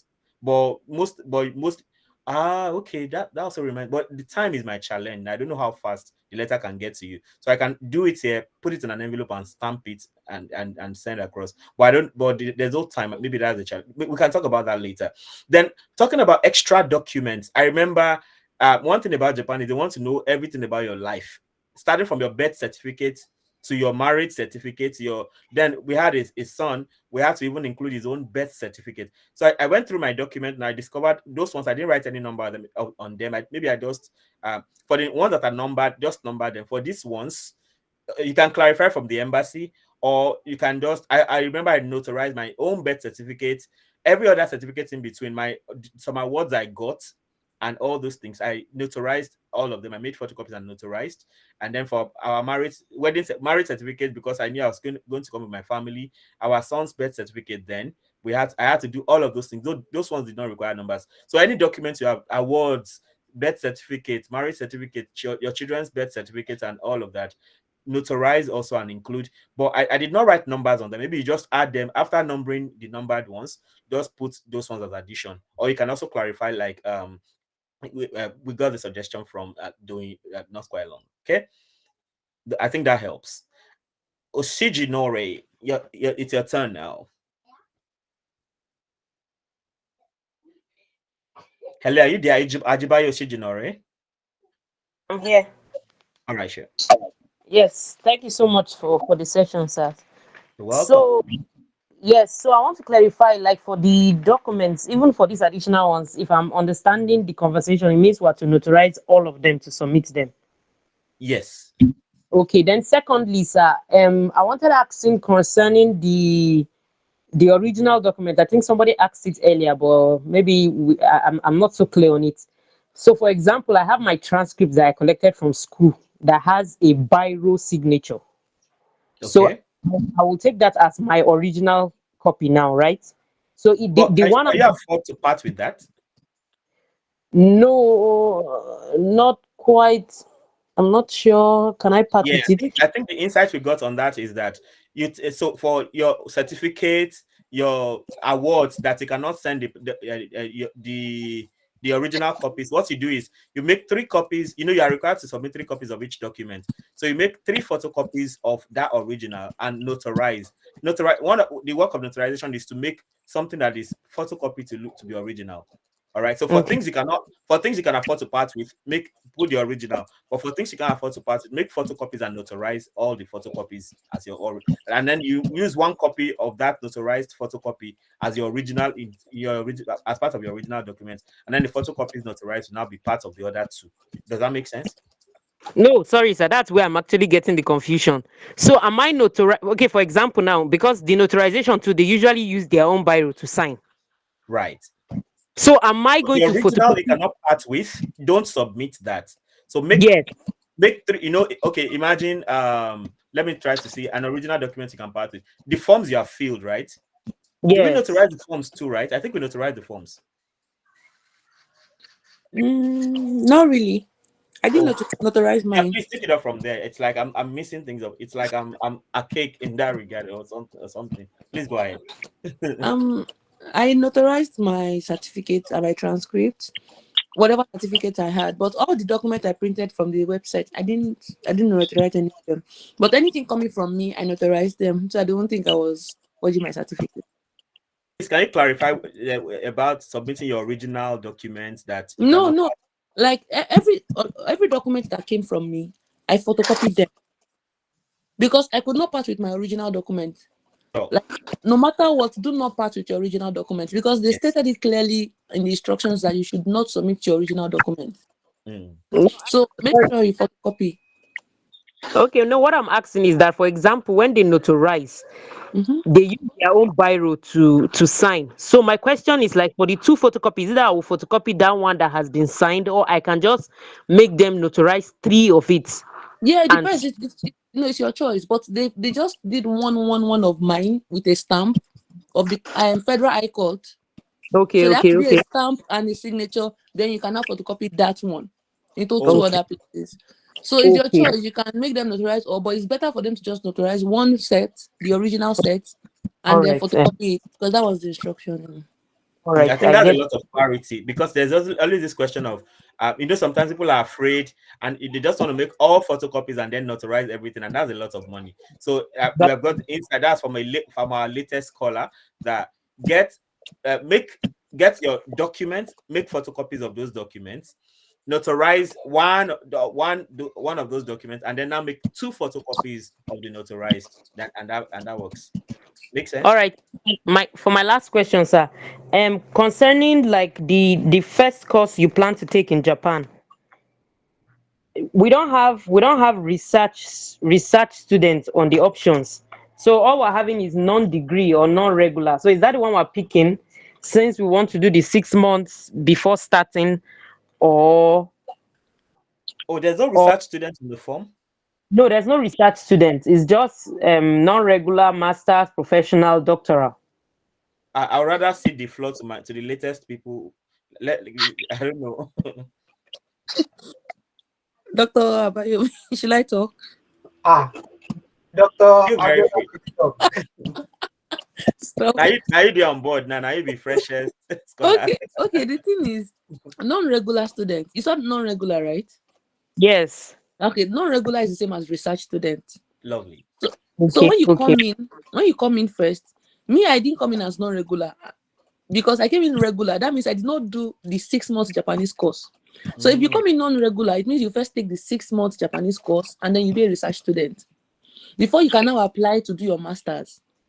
Or you do 1 year research. Some people did 1 year, some people did, depending on how fast you pass Maximum your of exam. 2 years. But maximum of 2 years. If you keep trying your exam and you don't pass it 2 years, God forbid, but they'll likely deport the person or something. Yeah. You understand? What's really like people's like advice on that? Like, because Well, I don't. masters, I'm thinking Yeah. of, do I still apply for another master's, or I can just go straight to doctoral? Which one do you think I have like higher chances, or is You have a just? master's degree already. Yes, I have a master's degree already. And you're just like me. Have you graduated? You have your certificate? Yes, I have my certificate. Nice. You're just like me. I came in straight after research student 6 months. I got into PhD straight. So I think you should go straight for PhD. Don't waste your time. Okay. Yes. I'm just asking based on, maybe they give like some Now, slot for my. Japan is straightforward. If you're qualified, you get it. So no worries at all. It's not like, All oh, right. because you're doing for master's. Now, I remember when I started talking with my professor, one of the first things he told me was, oh, that maybe I should take the. Sometimes you have masters and your professor wants you to take another master. In fact, Mr. Bayomi, Dr. Bayomi, sorry, has a master's already and he's taking another master's. I mean, the advantage of that is you get to get deeper into something. So if your professor proposes that to you shouldn't have a problem with it because now them go still pay last, and it won't stop if you want to marry, you don't have a problem like that. So I think it's up to you and what your professor suggests. Okay. All right, sir. Thank you Yeah. so much. All right. Okay, ADK Stanley, you've been giving us a lot of love, so it's your time to talk.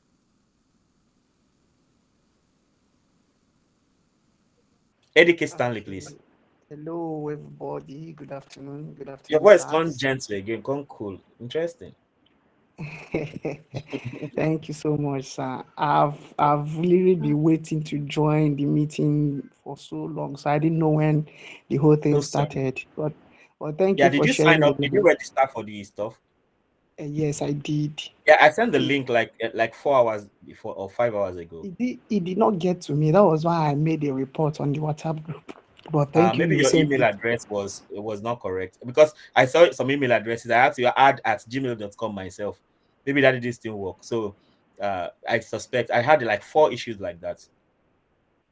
Okay, it's all right. Yeah, Thank but God that's I'm here still good already. to hear.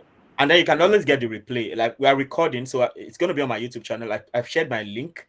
Let me share it again, so you can subscribe. So as soon as I upload it, you can find. You get alerted once it is uploaded, like that. Okay. Then if you are not in a WhatsApp group, the link has been shared also, so you can just click on it and you join us. All right, please go ahead with your question, Stanley. Okay, that's amazing. All right. Thank you very much. I've been trying not to repeat questions anyways. Most of us here have literally asked almost everything, so I'm trying not to repeat question. But then, for the sake of clarity, let me start from the last question my sister here, Ajeba here, talked about. She made mention of registering as regular or non-regular. That place, I think I really didn't get what that place is actually talking about. Please, I don't know if you can throw a light on it before I get to my next question. That's if you Yeah, understand. generally speaking, you can get to when you come to Japan, right? Depending on your professor and depending on the program you're coming into, most people have to spend 6 months to learn Japanese language, and after 6 months, they write an entrance exam into if they are going for masters or PhD, they write an entrance exam into their masters or PhD program, and they get in. So that research student is also what is called non-regular student. So when you come in first, you are not into your direct program. You are just here learning about Japanese language, learning about the culture before you get in. And that non-regular phase cannot minimum is 6 months, maximum is 2 years. So you are expected to pass your entrance exam into graduate school. Then I know people who write once and they get in. I think most people write once and get in. Some people may have to write twice or 3 times if they don't pass because of competition in their program. So that's what non-regular or research students is about. Before you get into your master's program or PhD program, as it may be. Okay, that's clear. That's clear.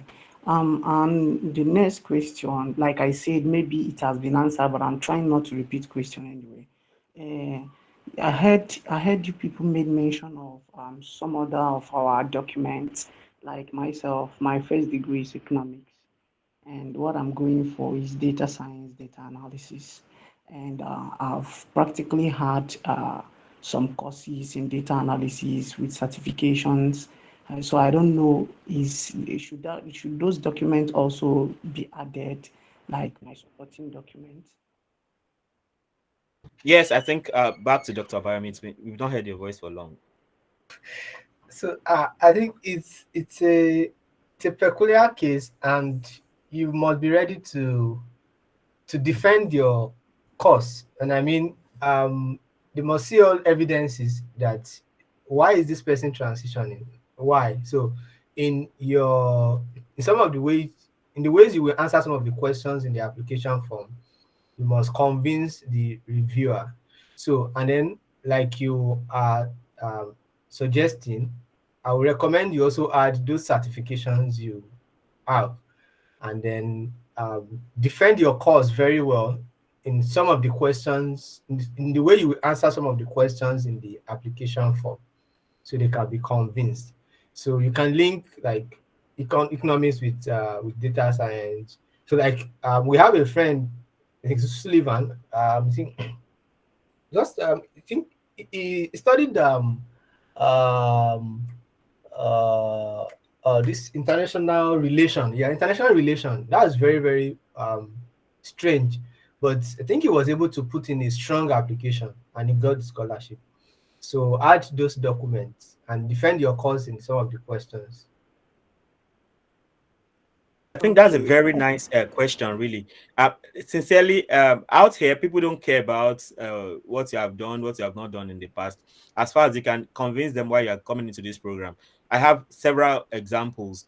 Mostly, if you're going for data science programs, your data science you can end up with anything. Like you can come from any course and go into data science. Like, right? For instance, the university based program I told you about, that graduate in data science program I told you about in Tohoku University. You can be a mathematician and come into it. You can be an economics and come into it. You can be whatever and come into it. Another program in Tohoku University here is graduate program in economics and management. I mean, my wife got into the program. She studied maths and she got into the program, but she even went for the management side. I know somebody who studied engineering and came into it. So you can study biochemistry and come into the program and all that. So for data science, almost anybody can go into it. You're coming from economics background. I mean, it's even still related. So I don't think you have so much to worry about, sincerely. So yeah, are we good? Yeah. Yes. Thank you very much. Today I was actually with one of my professors in school that was supposed to write recommendation for me. I made a sketch of my research plan because I'm working currently. Like I'm also practicing data analysis currently. So Nice. when I met him, I to show him like this sketch of the research plan that I've done so that he can help me do some corrections and add up some suggestions. So, but the thing he did was to cancel the topic I was going for. He started telling me that he knows that I can do this. He now gave me a fresh topic on my own. He said I that I mean, the should go professor on. writing recommendation for you. Yes, You he's should just going write to write, but recommendation and pray you now. Why is he changing your topic?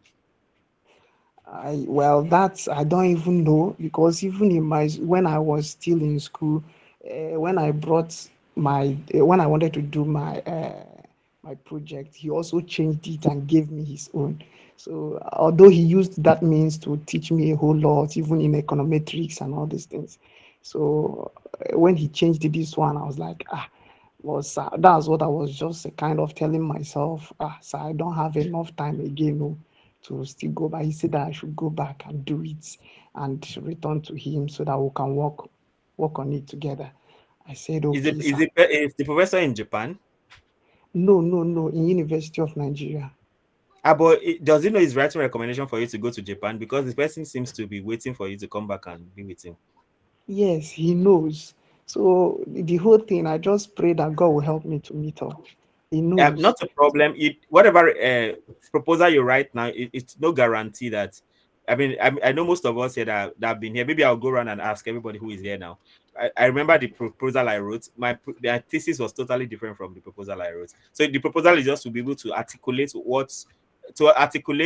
what you would like to do, but that does not. It's not compulsory that you must end up doing that. Just get the recommendation from. I just hope it won't put a clause that will make them say you must go back to him. Sha. This one that is try loading it over your life. I don't know. As in, So let me go to other two scholars here. Are you working in line with your proposal, Abayomi and Abiola? Not really. So I wanted to work on machine learning application for smart grid, but now I'm working on optimization techniques for energy system modeling. Lovely. So it doesn't have to be, but my little concerns are about what he raises. If he ended up forcing you to put or submit what you want, I wonder how you will be able to defend it, maybe at the interview ground or whatever. So I think the wisdom lies in your bosom to know how to handle it. So yeah. So the direct question is, can you defend what he's telling you to do? Well, I can because he's actually my academic mentor. So I believe anything, but my own is just let me just meet up in time, like to go submit the thing in time. So We will meet up. We still have like 21 days to go, 3 weeks. one of the reasons why I joined this meeting is just to hear you people's voice, to get kind of to motivate my spirits. I love hearing some success stories. It helps me to keep going. So that's one of the reasons I was so eager to join the meeting today. So that I could Right. You can also. catch up later. Part you missed. Okay, thank you so much. I'll drop the mic here. Thank you. Right. Thanks. Are you working in your area of are you working based on your proposal? No, actually, no. All right. So most times yeah. it's like that. Yeah. Yeah. And I wanted to drop a disclaimer. Please don't be like me, but I submitted, Bayo knows, I submitted my application to the embassy on the last day. On the last day. Don't copy out. Everybody don't be like me, Don't be like that. On the very last day. So don't be discouraged, no matter what they Sorry, say. sir. I have one more Push it. question. I don't know if I'm free to ask. Who is speaking? I said I have one more question. I don't know if I'm still allowed to ask. Okay, please go ahead. Okay, my question is regarding the embassy recommendation and university recommendation. Is it advisable that we go for the two at the same time, like hoping that either works? That's well, I don't know. I think it's possible, but I mean, the work involved self go chase you. So whatever. I don't think it's a problem. But the moment you get one acceptance, drop the other one. Okay. Yeah, but I think the usual thing that happens is people go for the embassy once you're not called for interview, you already know you're out. So I think you can do the embassy one first. And if by July, August they don't call you for interview, just brace up yourself for September to December to apply for embassy university based. I think that works. It's better be sure of one first so you don't have clashes. I remember one thing my professor told me then, before he gave me his letter to accept me as a student, he told me, am I sure? Because I think maybe people had shown him paper before. He told me, if I give you this letter, you are not coming back to tell me you're not doing it again. So he gave me another 24 hours to go and think about it. So I had to go and think about it. I did some research, his exposure, where he was publishing, whether he was publishing in English or not. Then once he gave me that letter, you also want to be a honest person, not to break the heart of somebody that is trying to help you. So it's better go do the embassy one. If you're not called, once you're not called for the test or you're not called for an interview, then you know it's so that one is gone. So you can now move ahead to university recommendation. But I mean, embassy recommendation is a bit easier than university recommendation, because once you go through the embassy thing, it's easier on many fronts, right? So it's better you do it Okay. that way. Okay, that means even the university recommendation can still be in same time frame. Most likely yes, but I suspect it will be mostly like 6 months after. It's mostly embassy recommendation you enter in April, university recommendation you enter in October of the same year. Maybe like Okay, 6 months all right. difference. Yes. Okay, I think I'm very much clear about that now. Thank you so much, sir. Okay, so move on to Precious Adejumoke.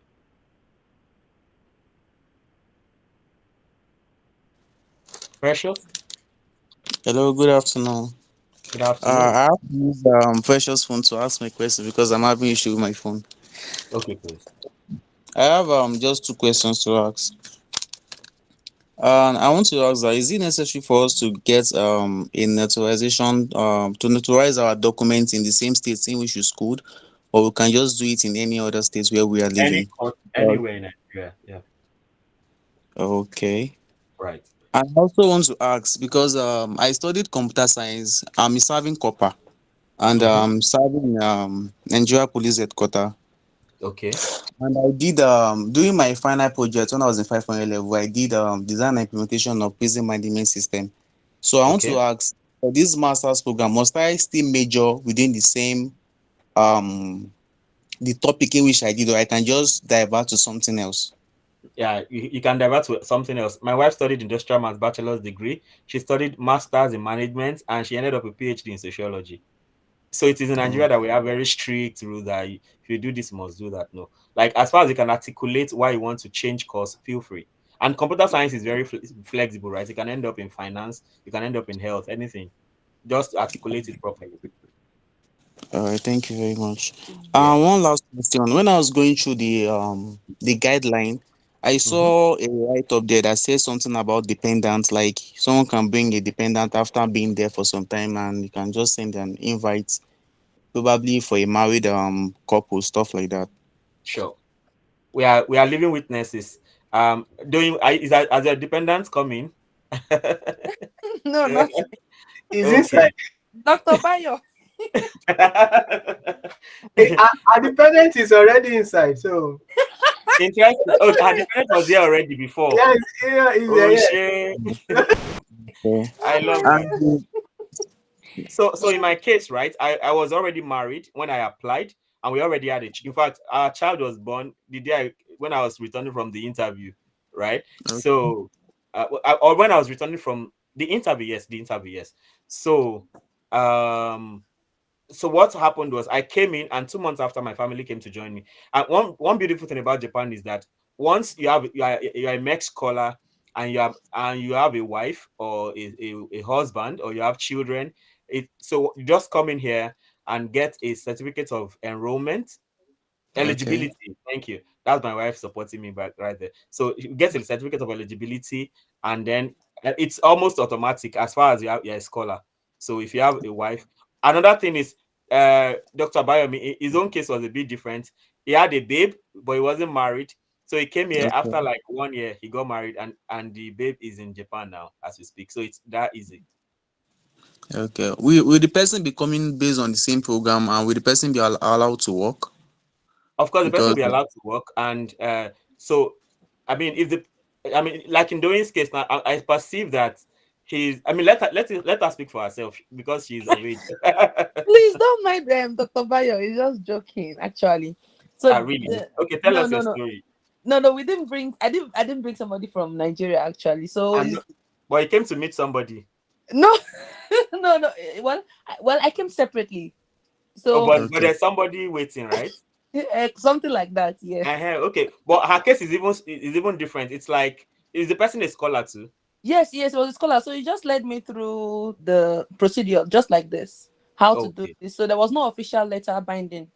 So I mean, so Doyin is not dependent because she came as her own woman, right? So that's fine. But I mean, but if you but your wife does not have to come as a student. She doesn't have to come as anything. She can just come as your wife, and she can work up for, I think, 28 hours per week or something like that. I'm not sure now. Yes, 28 hours per week. 28 hours per week. Yeah, she Yeah. can work. It's not like America where your dependents can't work.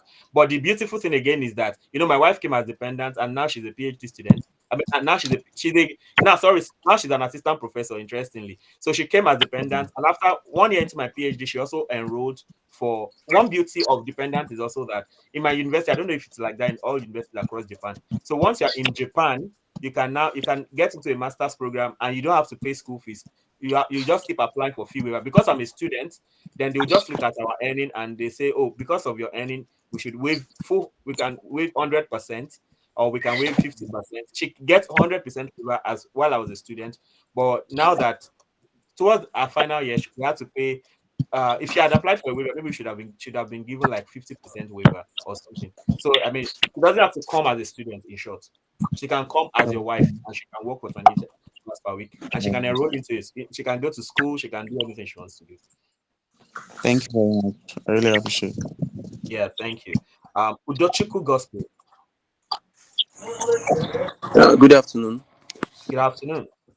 Okay. Thank you so much for putting us through. I really appreciate.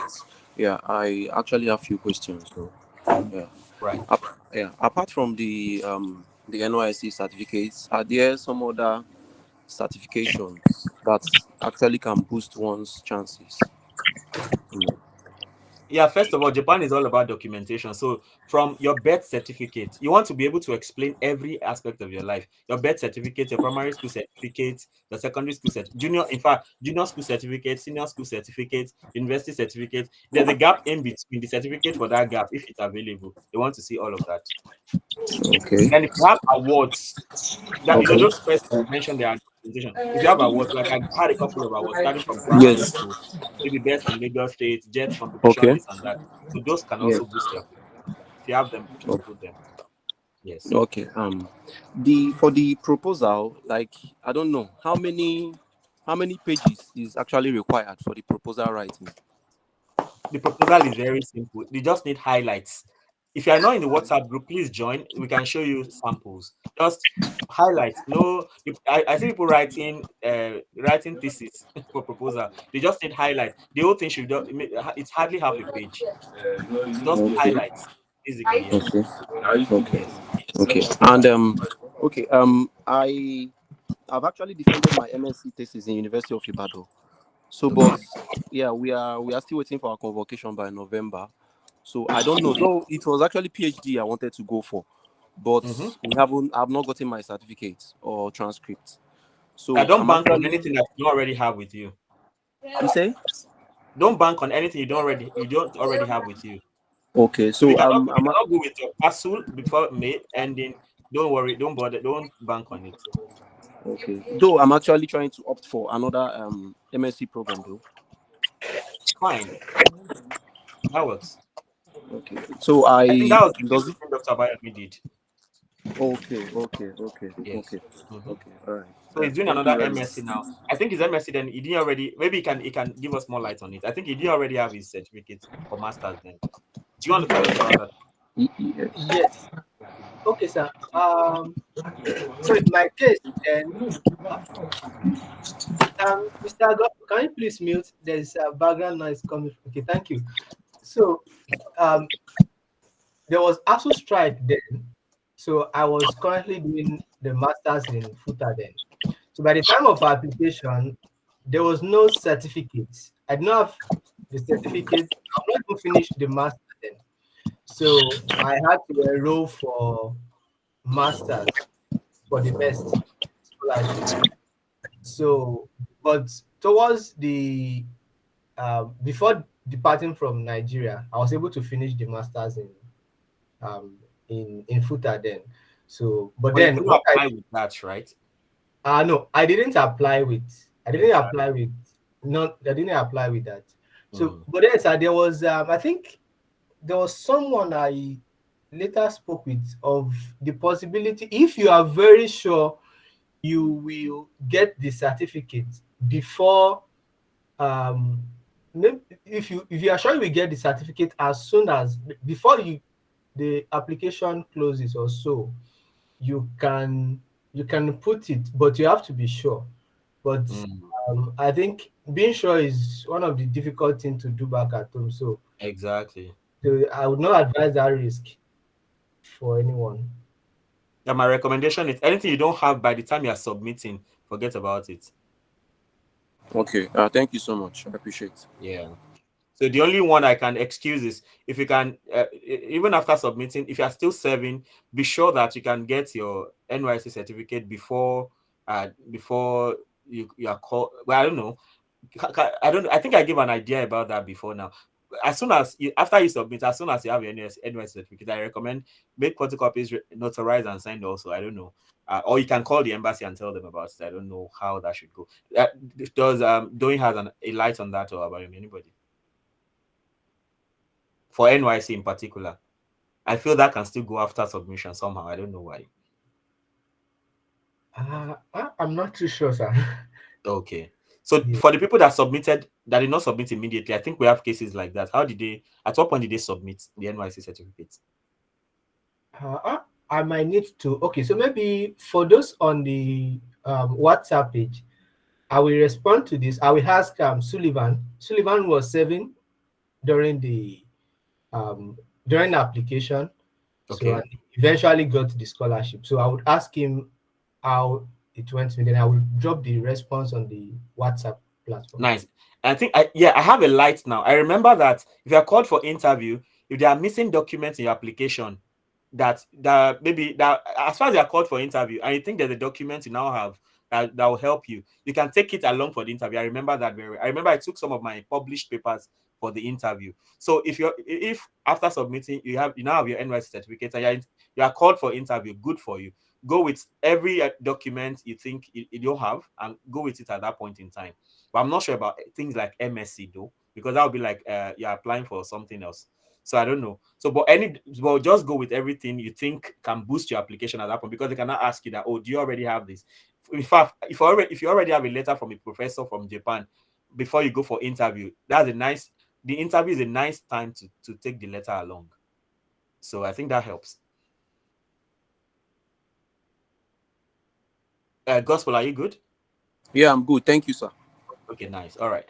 Let's go on to Chukwemeka Njoku. Okay, good evening, everyone. Welcome. Okay, good evening. Good evening. Thank you very much for this section. I really appreciate at least it threw more light into the application process. But I have some questions I would like to ask. The first one would be about the application form. So that of the passport photograph, which said that we should write both our names and nationality at the back of that passport, then attach it to the form. So for the other two forms that are going to be photocopy, are we going to print and photocopy that one? Because if photocopy is black and white, it won't appear as clear as, or do we attach 3 passports on the three documents? That's my first question. Excellent question. I hand it over to Doyin. She's the freshest of us all. Doyin, are you still there? She's not. Then I hand it over to the next in rank. It's already late in Japan. Oh yeah, that's true. 11:42. I'm sorry. I just we should answer everybody's question. Yeah. So you should the passport should be, you shouldn't photocopy the passport with the already stapled with the original. No, you should attach different passports, like new passport photograph. Did that answer the question? What I'm asking is, I'm asking in respect to the other two, because you made mention of labeling one as the original, then the other two envelopes will be photocopied. So my question is, do we attach that's 2 other passports on the other 2 documents? That's my first question. Yes, for the application form, right? Yes. Yeah, the passport photograph should be on it. Okay, please, what do we use a gum, or do we use stapler to attach? I recommend, which I think maybe it's on the guideline also, that you use gum instead of stapler. But then if you are using gum, please use good um, quality gum. Yeah, so that Okay. the thing will not be removed. Don't staple, never staple, or use good gum that'll make sure the picture does not fall off at some point. Okay, thank you. And my second question is about the abstract thesis. So there was a particular sample you pasted on that you used for the presentation that stated the abstract. Should we create a fresh page that's labeling that document as the abstract of thesis, or just write the title of thesis as the title of the document, then list out the projects and the other research we also have? Thank you. I think the way I did it is okay. Then that was the way I saw Dr. Dansu did it. So just a Word document, the title, abstract of thesis, then put your name so that it does not get mixed up with another person's document, or then put the date, then write it the way we have it there. So very simple. Yeah, take each paper, put their abstracts and on like that. That's one doc, maybe like 1 or 2 pages, depending on the number of papers you have. Okay, thank you. All right. As Stanley is saying, since I don't know how to speak Japanese, and I'm going for master's program, should I take non-regular program or just directly master's? I think I always recommend non-regular, so you can, apart from learning Japanese, it can also help you to settle down before you start worrying about research. So that's my recommendation: 6 months of learning, and then you move in. Yeah, let's take the next. And I'm sorry to our speakers. It's almost 12 midnight, but I think we want to take all the questions. Goodness, Afalayan Goodness. I thought we had you before, right? No, this is my first time. Oh, okay, nice. Please go ahead. Yeah. So my question is for the undergraduate students. What the age limit, you said 17 years, but I'm 18 currently. Can I still apply for it, for the scholarship? Well, it's for me. Japan is very strict. I told you I was only qualified by 2 months. If you are 1 day older, it's over. But I don't know if there's a waiver for that. I doubt it though. But let me ask Dr. Abayo. So I was just smiling. So Japan is very, very strict with Japan is strict. even if it's 1 second, if it's recordable. Yes, if it's 1 second more, you are gone. So I think just like Dr. Danso advised, just prepare your heart towards maybe the postgraduate, then you know if you really want Japan and all that. Mm-hmm. Do well in your undergraduate studies, be excellent, go for competitions, have certificates and things like that, and you'll be fine. So don't bother yourself too much. So what in Japan, once you don't meet the rules, don't stress yourself, because there are rules sometimes.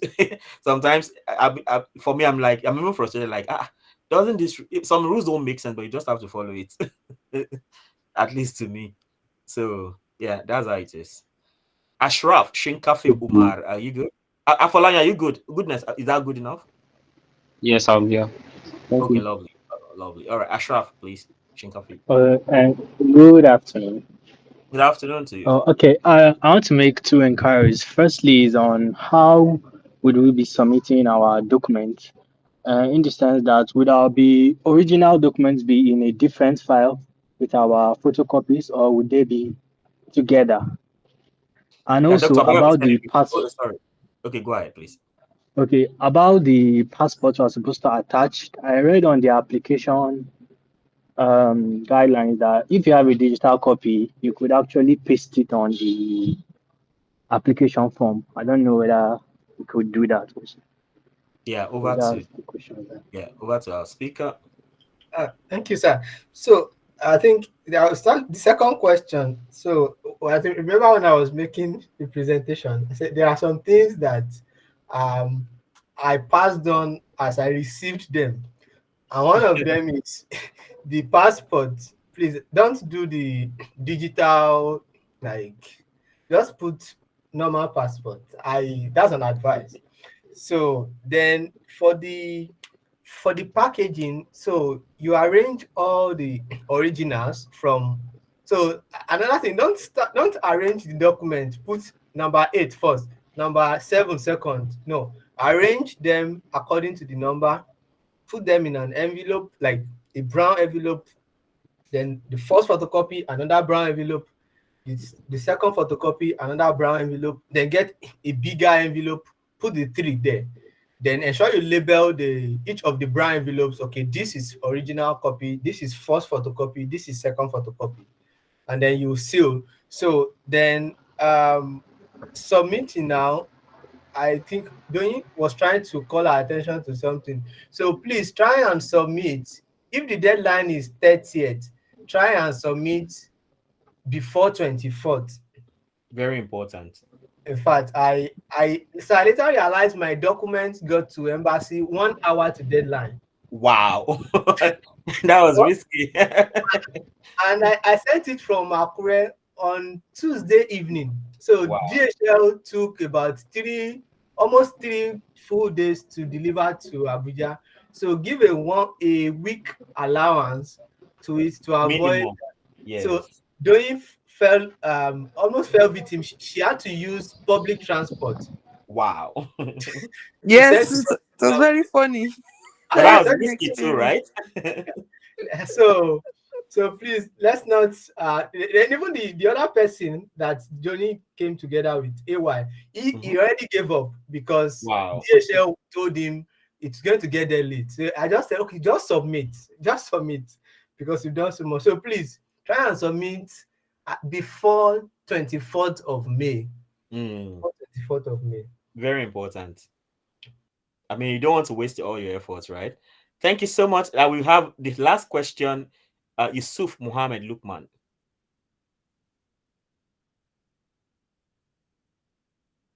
Yusuf, are you there? Okay. If Yusuf is not there, I guess Yusuf Muhammad Lukman. Sir, can you hear me? Okay, please go ahead. Okay, sir. So, concerning the undergraduate, but I checked the guideline before this because I've already started my application. So I checked the guideline. The range, like about the age they gave was 18 to 25. So I think if you are above 25, you can't apply, and if you are below 18, you can't apply. And I think it makes sense that way because you can't leave your country and like being underage and go to another country when you're like. That's true. Yeah. So I think so, and maybe the other guy that asked now, he has already left the live Abby. I don't know if you can. But please go ahead and answer because the video will be made available, so the person can still catch up. So, and also, sir, Kai, I've forgotten this thing. There's this question that I wanted to ask you particularly, but if I can message you on WhatsApp. Yes, are you in a group on WhatsApp? Yeah, I joined the group since. So that works. That's fine. That's fine. So, and the thing I was thinking before that the reason why you said 17 was just that we should not like feel alone when if by chance we get it and we're there with the people. So, but the application guide, they said they gave us the range that it should be we should be between 18 and 25, but don't be above. Yes, I think that makes a lot of sense because even I don't think you can even have you can have a passport as under 18, but you are not an adult as under 18 from the Nigerian perspective. I think that makes a lot of sense. Yes, sorry. Like that was my interpretation. I think what you said makes a whole lot of sense. Yeah, I think that works. Yeah, so that's fine. So if you remember the question, please let me know later. Okay. I think I want to give just one grace to. Okay. I saw Tal's hand before. Are you good now, Tal? How can you join the WhatsApp group? Yeah, sir. Hello. The WhatsApp link again. Yes, thank you. Then for the YouTube channel, I'm reposting that's where the video is going to go, and you can also learn a lot from there. To have several videos there on calculus, on probability. I'm posting all, so I also made a list of the playlists that can be of help. So you can find many resources there to learn. Even I'm currently working on data analysis with Python. I have like 30 videos on that now. So different topics. So subscribe and all that. So I have topics on basic calculus, binomial series, complex numbers. Okay, I think it has been cut off. But I mean, I have several playlists: probability, statistics, very lengthy videos, linear programming, everything. Currently working on data analysis. But you're going to find the videos on the scholarship videos I've done in the past. You're going to find them under EJD interviews. So there's a place for EJD interviews that talks about scholarships and everything. So thank you so much for listening. If you are in our group already, in our WhatsApp group, you can continue to engage with us there. So you have a lot to learn in that place. So please feel free. We talk about other things apart from MEXT. So just keep engaging. I once again thank Dr. Abayomi. You have collected your PhD from today in the spirit, and it's become real in no time. So thank you so much for the Thank you, sir, insight. for Thank the you. opportunity. Yeah, thanks a Sir, lot. Okay, please. sir, so I really strongly want to, because some persons here might not even join the WhatsApp. Please join the WhatsApp group, because you can imagine maybe in the next 3-4 years, the MEXT scholarship will still be up, and then I won't be the best fit to be giving updates by them. And then Exactly.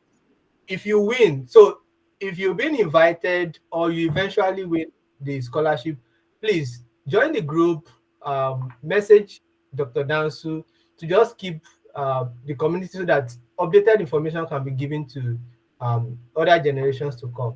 Exactly. Imagine how simplified my work is because I have a Abayomi and doing. I mean, me, I'm already old school. So imagine 2017 till now. It's like how many years now?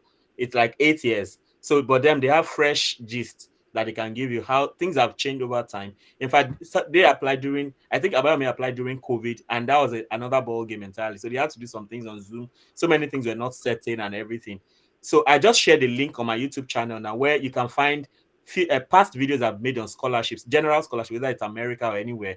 So this last link I shared is it to take you directly to the playlist where I have videos on scholarships from different countries.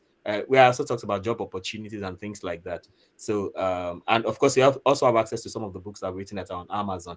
All right. So at this point, I again thank a lot our resource people, Olawumi Abayomi and Doyin Abiola. I'm so grateful for your help. And just like you've heard already, I have a feeling that like half of the people that will be taking this year are coming from this group, and that'll be our joy. So please, even when you get the scholarship, don't just forget about the help you have got. Also, pay it forward to other people, so that they can also you can also be of help to them, and then we can keep building ourselves together. We want to look back in the next 20 years and maybe meet in Dubai, then you're a big boy somewhere, and then you just come, we share ideas, we network, and all of that. I'm really looking forward to that. So I wish you the very best. In the end, don't forget God. It's all about God. Your life is in God's hands, and He has your best plan at hand. If you don't get MEXT scholarship, whether embassy recommendation, don't forget you have university recommendation. If you don't get any of the two, I know the best opportunity you need is coming definitely for you. So don't ever give up. That's the idea. So if you keep your head above the waters, there's always light at the end of the tunnel, like they say. So be the best. See you in the group. If you have any opportunities to share with us, feel free. There are other people waiting to learn from you and to benefit from your network. All right. God bless you. Thank you for the claps, everybody. Adekunle Adeosun, my G. I saw Goodness Olude. Thanks for being here. Who else?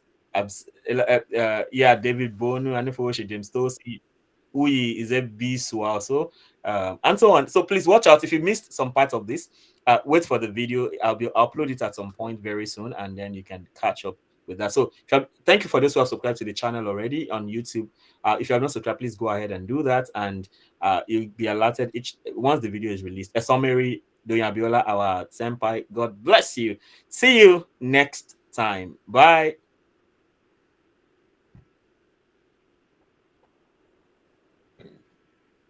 Yeah.